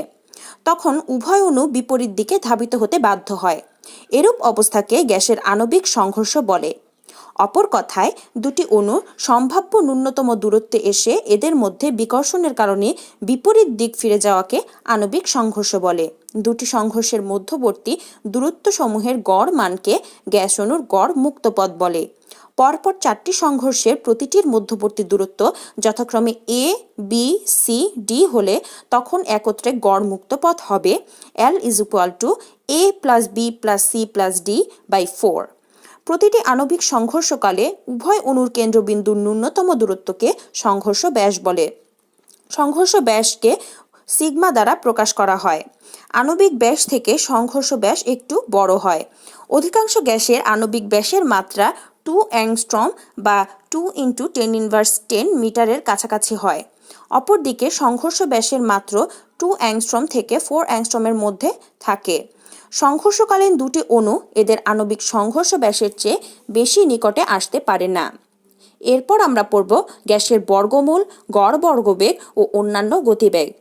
যে কোনো গ্যাসের নমুনায় অসংখ্য অণু থাকে। অণুগুলোর মধ্যে অবিরাম সংঘর্ষের ফলে এদের মোট গতিশক্তির কোনো পরিবর্তন না হলেও বিভিন্ন অণুর গতিবেগ সবসময় পরিবর্তন ঘটে। এসব অণুর গতিবেগ কোনো সময় সমান নয়, কোনো মুহূর্তে একটি অণুর গতিবেগ প্রায় শূন্য হতে পারে। সে সময় আরেকটি অণুর গতিবেগ তা অপেক্ষা কয়েকশো গুণ বেশি হতে পারে। দ্রুতগতির অণুটি এক সময় মন্থর গতির হতে পারে অথবা আরও দ্রুততর হতে পারে। এ অবস্থায় কোনো অণুর গতিবেগ নির্দিষ্ট করে বলা সম্ভব নয়, তবে অণুগুলোর গড় গতিবেগ হিসাব করা যায়। বিজ্ঞানীরা গ্যাস অণুগুলোর গতিবেগকে 3 ভাবে প্রকাশ করেছেন, যেমন বর্গমূল গড় বর্গবেগ, সাধারণ গড় বর্গবেগ, সম্ভবত বেগ। বর্গমূল গড় বর্গবেগ বা আরএমএস বেগ। কোনো গ্যাসের অণুসমূহের গতিবেগের বর্গের গড় মানের বর্গমূলকে গ্যাসটির অণুর আরএমএস বেগ বলা হয়। মনে করি একটি গ্যাসাধারে n সংখ্যক অণু আছে, তাদের গতিবেগ যথাক্রমে C1, C2, C3, C4 .cn। তখন বর্গমূল গড় বর্গবেগকে c ধরলে c = √c1² + c2² + c3² + c4² + cn²/n। RMS বেগকে পরম তাপমাত্রা ও মোলার ভরের সাথে সম্পর্ক স্থাপন করে নিম্ন সমীকরণ দ্বারাও প্রকাশ করা হয়। c = √3RT/m। গ্যাসের অণুসমূহের মোট গতিশক্তি নির্ণয়ের জন্য আরএমএস বেগ প্রয়োজন। গ্যাসের আরএমএস বেগ c এর পরম তাপমাত্রা ও মোলার ভর ভিত্তিক সমীকরণটি আদর্শ গ্যাসের গতীয় সমীকরণ থেকে নিম্নরূপ প্রতিপাদন করা যায়, যেমন PV = 1/3 mnc², যেখানে n = na হলে তখন mna এর হবে 1 মোল গ্যাস অণুর ভর বা গ্যাসের গ্রাম আণবিক ভর m। অতএব PV = 1/3 mc², বজ্রগুণন করে পাই বা c² = 3 PV/m। আবার 1 মোল গ্যাসের জন্য PV = RT বা c² = 3RT/m। অতএব c = √3RT/m। এই সমীকরণ ব্যবহার করে বিভিন্ন গ্যাসের বিভিন্ন কেলভিন তাপমাত্রায় আরএমএস বেগ গণনা করা হয়। এরপর আসি গড় গতিবেগ। কোনো গ্যাসের অণুগুলোর বিভিন্ন গতিবেগের পাটিগণিতীয় গড়কে ওই গ্যাসের অণুগুলোর গড় গতিবেগ বলা হয়। গড় গতিবেগকে সি বার দ্বারা প্রকাশ করা হয়। এমন একটি গ্যাস পাত্রে গ্যাসের n সংখ্যক অণু আছে, এদের গতিবেগ যথাক্রমে C1, C2, C3, C4 Cn। সেক্ষেত্রে ওই গ্যাসের গড় গতিবেগ হবে সি বার সমান C1 plus C2 plus C3 plus C4 plus Cn by n। গড় গতিবেগ সি বার আণবিক ভর m ও কেলভিন তাপমাত্রার মধ্যে নিম্নরূপ সম্পর্ক আছে। সি বার সমান √8RT বাই পাই m। এখানে জেনে নেওয়া ভালো যে আরএমএস বেগ ও গড় বেগ এই দু প্রকার বেগের মধ্যে মানগত পার্থক্য আছে। গড় বেগের মান থেকে আরএমএস বেগের মান বেশি হয়, গড় বেগের মান কম থাকে। যেমন মনে করি তিনটি গ্যাসের অণুর বেলায় নির্দিষ্ট তাপমাত্রায় প্রতি সেকেন্ডে গতিবেগ হলো 2, 3, 4 সেন্টিমিটার। এখানে গ্যাসের অণুর গড় গতিবেগ পাওয়া যায় 3 সেন্টিমিটার সেকেন্ড ইনভার্স 1। আবার গ্যাস অণুর আরএমএস বেগ পাওয়া যায় 3.109 সেন্টিমিটার সেকেন্ড ইনভার্স 1। অতএব এখানে দেখা যাচ্ছে আরএমএস বেগ কিছুটা বেশি হয়। সম্ভবতম বেগ। গ্যাসের গতিতত্ত্ব মতে অনবরত সংঘর্ষেরত গ্যাস অণুগুলোর বেগ সব সময় পরিবর্তিত হয়। গ্যাসের অণুগুলোর মধ্যে নিম্নবেগ থেকে উচ্চ বেগে সব ধরনের বেগ যুক্ত অণু থাকে। বিজ্ঞানী ম্যাক্সওয়েল তার সম্ভাবনা তত্ত্বের ভিত্তিতে গাণিতিক উপায়ে প্রমাণ করেন যে কোনো গ্যাসের অধিকাংশ অণু এদের মধ্যে আন্তঃসংঘর্ষের কারণে কোনো একটি নির্দিষ্ট মুহূর্তে একটি বিশেষ বেগ লাভ করে। বিশেষ মুহূর্তের এ অধিকাংশ অণুর বিশেষ বেগকেই সম্ভবতম বেগ বলা হয়। সম্ভবতম বেগকে আলফা দ্বারা প্রকাশ করা হয়। ম্যাক্সওয়েল সম্ভবতম বেগ আলফাকে আণবিক ভর ও কেলভিন তাপমাত্রার সাথে নিম্নরূপে সম্পর্কযুক্ত করে প্রকাশ করেন। সম্ভবত বেগ আলফা √2RT/m। গ্যাসের 3 ধরনের বেগের মধ্যে নিম্নরূপ সম্পর্ক রয়েছে, যেমন সম্ভবতম বেগ আলফা √2RT/m, গড় বেগ সি বার √8RT/m, আরএমএস বেগ C √3RT/m। এখানে সাংখ্যিক মান কিছু বসানো আছে, তোমরা দেখে নেবে। অতএব আলফা অনুপাত সি বার অনুপাত C =1.29, অনুপাত 1.45, অনুপাত 1.58। অর্থাৎ আলফা সি বার C =1.0, 1.12, 1.22। বর্গমূল গড় বর্গ গতিবেগ বা আরএমএস বেগ কেন প্রয়োজনীয়? বর্গমূল গড় বর্গবেগ গতিবেগ সি হচ্ছে এমন একটি বেগ যা প্রতিটি অণুর সাধারণ গতিবেগ ধরে অণুসমূহের গতিশক্তি হিসেব করলে তাদের প্রকৃত মোট গতিশক্তি পাওয়া যায়। গড় গতিবেগ সি বার বা সবচেয়ে সম্ভাব্য গতিবেগ আলফা হতে সরাসরি গতিশক্তি পাওয়া যায় না, তাই আরএমএস বেগ গ্যাসের অণুর গড় বেগ অপেক্ষা অধিক উপযোগী। যেমন এখানে যদি আমরা n সংখ্যক অণুর গতিবেগ যথাক্রমে C1, C2, C3 Cn এবং প্রতিটি অণুর ভর m ধরি, তখন অণুসমূহের মোট গতিশক্তি হবে ½ m × C1 square plus C2 square plus C3 square plus Cn square. এটাকে 1 নং সমীকরণ দিলাম। এরপর গতিশক্তির সমীকরণে এটিকে বসিয়ে আমরা আরেকটি সমীকরণ ½ mn C1 square plus C2 square plus C3 square plus plus Cn square by n পাই। এরপর সেখান থেকে প্রতিপাদ্য করে আমরা আরেকটি সমীকরণ 2 পাই।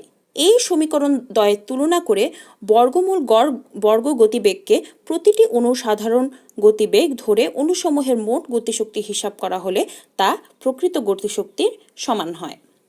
এখন আমরা এই আরএমএস বেগ গণনার কিছু সমস্যা সমাধান করব। সমস্যা: এসটিপিতে একটি গ্যাসের ঘনত্ব 1.25 গ্রাম পার লিটার হয়। 27 ডিগ্রি সেলসিয়াস তাপমাত্রায় গ্যাসটির অণুসমূহের আরএস বেগ বের করো।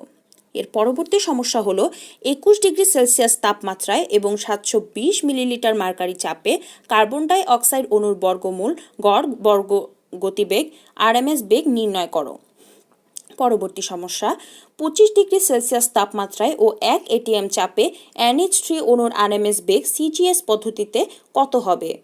এর পরবর্তী সমস্যা হলো এসটিপিতে একটি গ্যাসের ঘনত্ব 1.15 গ্রাম পার লিটার 27 ডিগ্রি সেলসিয়াস তাপমাত্রায় এবং 700 মিলিলিটার মার্কারি চাপে গ্যাসটির অণুসমূহের বর্গমূল গড় বর্গবেগ নির্ণয় করো। তৎপরবর্তী সমস্যা হলো 25 ডিগ্রি সেলসিয়াস তাপমাত্রায় একটি গ্যাসের ঘনত্ব 1.75 গ্রাম পার লিটার হলে ওই তাপমাত্রায় গ্যাসটির অণুসমূহের আরএমএস বেগ নির্ণয় করো। তৎপরবর্তী সমস্যা হলো 0 ডিগ্রি সেলসিয়াস তাপমাত্রায় একটি গ্যাসের আরএমএস বেগ 49330 সেন্টিমিটার সেকেন্ড ইনভার্স 1 হলে গ্যাসটির আণবিক ভর কত?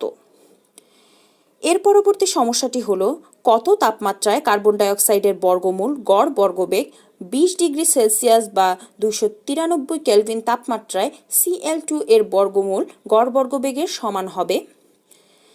এগুলো হলো কিছু সমস্যা ছিল, এই সমস্যাগুলোর সমাধান দেওয়া আছে, সমস্যাগুলোর সমাধান তোমরা। এরপর আসি গ্যাসের কণার গতিতত্ত্বের হিসাব, গতিশক্তি হিসাব। আদর্শ গ্যাসের গতীয় সমীকরণ PV = 1/3 mNc² থেকে গ্যাস অণুর গড় গতিশক্তি নির্ণয় করা যায়। মনে করি V আয়তনের পাত্রে T কেলভিন তাপমাত্রায় ও P চাপে কোনো একটি আদর্শ গ্যাস আছে। তখন গ্যাসের গতীয় সমীকরণ মতে PV = 1/3 mNc²।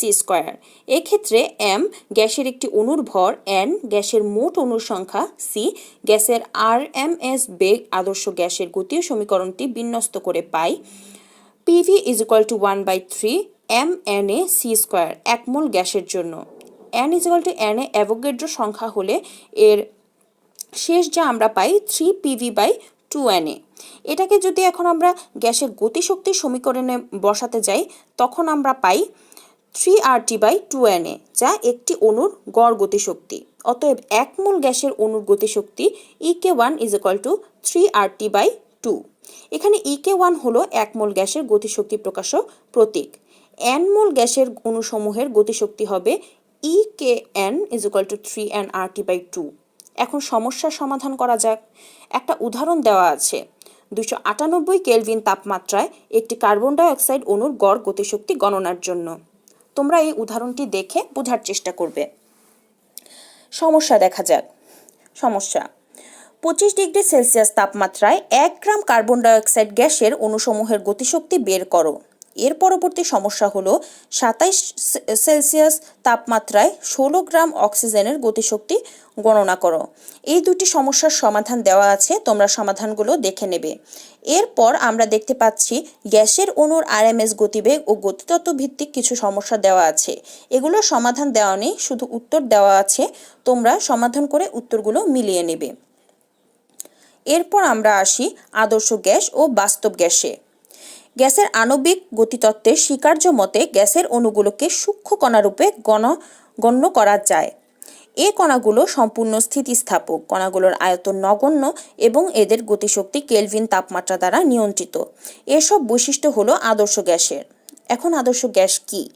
আদর্শ গ্যাস যেসব গ্যাস সব তাপমাত্রায় ও চাপে বয়েলের সূত্র, চার্লসের সূত্র ও অ্যাভোগাড্রো সূত্র পুরোপুরি মেনে চলে তাদেরকে আদর্শ গ্যাস বলে।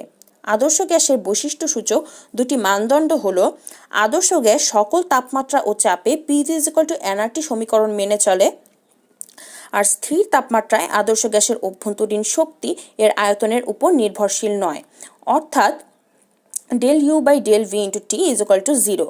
এখানে U গ্যাসের অভ্যন্তরীণ শক্তি, V গ্যাসের আয়তন এবং T কেলভিন তাপমাত্রায় বোঝায়। বাস্তবে H2N2O2 CO2 CH4 ইত্যাদি গ্যাসের অণুসমূহের ভর ও আয়তন আছে এবং অণুগুলোর মধ্যে আকর্ষণ বিকর্ষণ রয়েছে। এসব তথ্য থেকে বোঝা যায় গ্যাসের অণুগুলোর এসব বাস্তব বৈশিষ্ট্য তাদেরকে আদর্শ আচরণ থেকে বিচ্যুত করে। তাই নিম্ন তাপমাত্রায় ও উচ্চ চাপে রাখা গ্যাসের আচরণ ব্যাখ্যা করার জন্য আদর্শ গ্যাস সমীকরণ PV = nRT সংশোধন দরকার হবে। আদর্শ তাপমাত্রা ও চাপে আদর্শ গ্যাসের মোলার আয়তন 22.414 লিটার থেকে কিছু সাধারণ গ্যাস বা বাস্তব গ্যাসের মোলার আয়তনের ভিন্নতা দেখা যায়। বাস্তব গ্যাস বা অনাদর্শ গ্যাস: আন্তঃআণবিক আকর্ষণ ও পরিবর্তনশীল আয়তন বিশিষ্ট বাস্তব যে সব গ্যাস যেমন H2N2O2 CO2 CH4 ইত্যাদি পাওয়া যায় তাদেরকে বাস্তব গ্যাস বা অনাদর্শ গ্যাস বলে। বাস্তব গ্যাসের কিছু বৈশিষ্ট্য হলো বাস্তব গ্যাসগুলো পুরোপুরিভাবে গ্যাসীয় সমীকরণ PV is equal to nRT মেনে চলে না। 1 atm চাপ বা তার নিচে এবং উচ্চ তাপমাত্রায় বাস্তব গ্যাসসমূহ মোটামুটি আদর্শ আচরণ করে। চাপ যতই নিম্ন এবং তাপমাত্রা যতই উচ্চ হয় বাস্তব গ্যাসসমূহের আচরণ ততই আদর্শ গ্যাসের ন্যায় হয়। কিন্তু উচ্চচাপ ও নিম্ন তাপমাত্রায় আদর্শ আচরণ থেকে বাস্তব গ্যাসের যথেষ্ট বিচ্যুতি ঘটে। বাস্তব গ্যাসের জন্য প্রযোজ্য হল ভ্যান ডার ওয়ালস সমীকরণ, যেমন P + n²a/v² × v - nb = nRT। এখানে আদর্শ ও বাস্তব গ্যাসের কিছু তুলনা করা আছে। সংজ্ঞা আমরা জানি, আণবিক আকর্ষণ এটাও আমরা জানি, অণুসমূহের আয়তন, আদর্শ গ্যাসের অণুসমূহের মোট আয়তন গ্যাস দ্বারা দখলকৃত আয়তনের তুলনায় নগণ্য, তাই হিসেব গণ্য করা হয় না। বাস্তব গ্যাসের অণুসমূহের মোট আয়তন গ্যাস দ্বারা দখলকৃত আয়তনের তুলনায় নগণ্য নয়, তাই হিসাব গণনা করা হয়। কোন সমীকরণ ব্যবহার করা হয় দুই ক্ষেত্রে এটাও আমরা জানি। অভ্যন্তরীণ শক্তির ক্ষেত্রে আদর্শ গ্যাসের অভ্যন্তরীণ শক্তি আয়তনের উপর নির্ভরশীল নয়, বাস্তব গ্যাসের আবার আয়তনের উপর নির্ভরশীল। সংকোচনশীলতা গুণাঙ্ক Z, আদর্শ গ্যাসের বেলায় সংকোচনশীলতা গুণাঙ্ক Z = 1, যেখানে বাস্তব গ্যাসের তুলনায় এর মান 1 অপেক্ষা বেশি। হাইড্রোজেন ও হিলিয়ামের বেলায়, carbon dioxide, nitrogen, oxygen, methane ইত্যাদির বেলায় 1 থেকে কম হয়। এখানে কিছু জেনে নেওয়া ভালো যে ইতোপূর্বে কয়েকটি উদাহরণ থেকে আমরা দেখেছি যে গ্যাসের অণুসমূহ খুবই দ্রুত গতিতে ধাবমান। হাইড্রোজেনের আণবিক ভর সবচেয়ে কম হওয়ায় এর অণুসমূহের গতিবেগ সবচেয়ে বেশি। হাইড্রোজেন অণুর বর্গমূল গড় বর্গ গতিবেগ 25 ডিগ্রি সেলসিয়াস বা কক্ষ তাপমাত্রায় সেকেন্ডে প্রায় 1920.12 মিটার হয়। অক্সিজেন, নাইট্রোজেন গ্যাসের অণুসমূহের বর্গমূল গড় বর্গ গতিবেগ সেকেন্ডে প্রায় 500 মিটার। অনেক অণুর গতিবেগ এ মান অপেক্ষা বেশি। কিছু অণুর বেগ অনেক বেশি, আবার কিছু অণুর বেগ এ মান অপেক্ষা কম। বাস্তব গ্যাস সহ অ্যামাগার পরীক্ষা। 1880 খ্রিস্টাব্দে ফরাসি বিজ্ঞানী অ্যামাগা স্থির তাপমাত্রায় বিভিন্ন চাপে গ্যাসের আয়তন মেপে লেখচিত্রে পিভি এর বিপরীতে পি এর মান বসিয়ে প্রাপ্ত লেখচিত্রে লক্ষ্য করেন যে বাস্তব গ্যাসসমূহ আদর্শ আচরণ থেকে বিচ্যুত হয়, অর্থাৎ পিভি = এনআরটি সমীকরণ মেনে চলে না। যদি কোনো গ্যাস আদর্শ আচরণ করে তবে স্থির তাপমাত্রায় পিভি এর মান ধ্রুবক থাকত, অর্থাৎ পি অক্ষের সমান্তরাল একটি সরলরেখা পাওয়া যেত। স্থির তাপমাত্রায় পিভি বনাম পি রেখাকে অ্যামাগা বক্রলেখ বলা হয়। অ্যামাগা প্রধানত দুই ধরনের লেখ পান, যেমন প্রথম ধরনের লেখ তাপমাত্রায় H2He প্রভৃতি গ্যাসের ক্ষেত্রে পাওয়া যায়। এসব গ্যাসের ক্ষেত্রে চাপ বৃদ্ধির সাথে সাথে পিভি এর মান ক্রমাগত বাড়ে, অর্থাৎ পিভি এর মান আদর্শ গ্যাসের প্রত্যাশিত মান অপেক্ষা বেশি হয়। এদের বেলায় পোষণ মাত্রা কম থাকে, এদের লেখগুলো সরল রেখা হয়ে থাকে।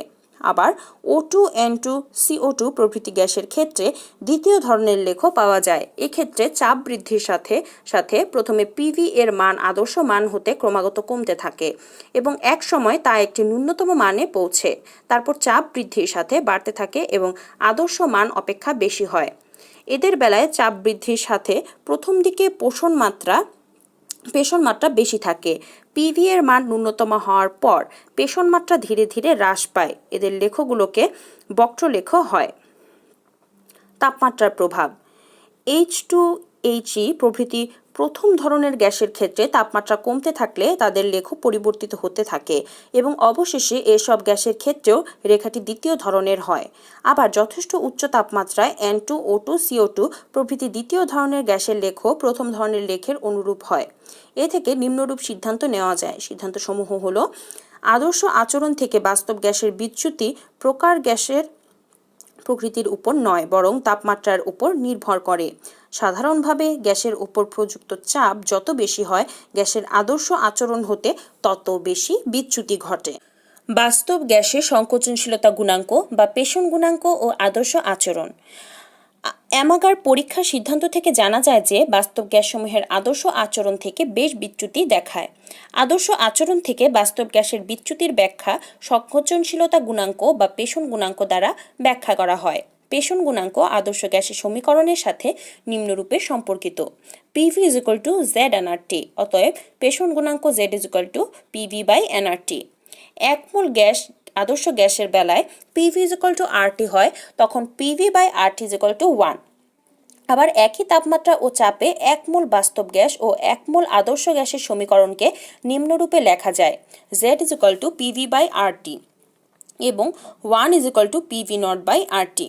ইহা দুইটি সমীকরণ। এখানে ভি নট হলো আদর্শ গ্যাসের মোলার আয়তন, অতএব Z is equal to V by V naught সমান বাস্তব গ্যাসের মোলার আয়তন বাই আদর্শ গ্যাসের মোলার আয়তন। সুতরাং সংকোচনশীলতা গুণাঙ্ক বা পেষণ গুণাঙ্ক প্রকৃতপক্ষে একই তাপমাত্রা ও চাপে বাস্তব গ্যাসের মোলার আয়তন ও আদর্শ গ্যাসের মোলার আয়তনের অনুপাতকে প্রকাশ করে। এক মোল আদর্শ গ্যাসের বেলায় জেড ইজ ইকুয়াল টু 1 হয়। জেড এর মান পি ও টি এর উপর নির্ভরশীল। জেড এর মান 1 হতে যত বেশি বা কম হবে, আদর্শ গ্যাসটি আদর্শ আচরণ থেকে ততই বিচ্যুত হবে। যখন জেড ইজ গ্রেটার দেন 1 হয়, তখন আদর্শ গ্যাস অপেক্ষা কম পেষণযোগ্য হয়। জেড ইজ লেস দেন 1 হয়, তখন আদর্শ গ্যাস অপেক্ষা বেশি পেষণযোগ্য হয়। গ্যাসের পেষণ গুণাঙ্ক জেড বনাম চাপ পি লেখচিত্র থেকে জানা যায়। শূন্য চাপের নিকটে জেড ইজ ইকুয়াল টু 1, অর্থাৎ অতি নিম্ন চাপে সব বাস্তব গ্যাস আদর্শ আচরণ করে। যে তাপমাত্রায় বাস্তব গ্যাস আদর্শ আচরণ করে তাকে বয়লের তাপমাত্রা বলা হয়। এবার আসি বাস্তব গ্যাস সমূহের আদর্শ আচরণের শর্ত। এখানে যে গ্যাসের ঘনীভবন তাপমাত্রা বা আদর্শ তরলের স্ফুটনাঙ্ক যতই এসটিপি থেকে দূরে যাক থাকে, এর বিচ্যুতির মান ততই বেশি। বাস্তব গ্যাসসমূহের আদর্শ আচরণ হতে বিচ্যুতির অর্থাৎ PV is equal to nRT পুরোপুরি না মানা এর দুটি কারণ আছে। প্রথমত, আদর্শ গ্যাসের আণবিক গতিতত্ত্ব মতে গ্যাসের অণুগুলোর মোট আয়তন গ্যাস পাত্রের মোট আয়তনের তুলনায় নগণ্য। হিসাব করে জানা গেছে এসটিপিতে এক মোল গ্যাসের অণুগুলোর মোট আয়তন গ্যাস পাত্রের মোট আয়তনের 0.05% হয়। কিন্তু 500 এটিএম ও 0 ডিগ্রি সেলসিয়াস তাপমাত্রায় ওই গ্যাসের অণুগুলোর আয়তন হয় মোট আয়তনের 20%, যা কখনো নগণ্য নয়। এ কারণে উচ্চচাপে বাস্তব গ্যাসের আয়তন আদর্শ গ্যাসের সূত্রের গণনা থেকে বেশি হয়। দ্বিতীয়ত, আদর্শ গ্যাসের গতিতত্ত্বের অণুগুলোর মধ্যে কোনো আকর্ষণ বল নেই। এই স্বীকার্যটি নিম্নচাপের ক্ষেত্রে বাস্তব গ্যাসের জন্য মোটামুটি প্রযোজ্য, কারণ তখন অণুগুলোর আকর্ষণ বল বেশি কার্যকরী থাকে না। সাধারণত আণবিক ব্যাসের 10 গুণ দূরত্ব থেকে আন্তঃআণবিক আকর্ষণ বল কার্যকর হয় এবং দূরত্ব কমার সাথে এ বল বাড়ে, ফলে প্রদত্ত চাপে অণুগুলোর কাছে আসতে থাকে, আয়তনে কমে যায়।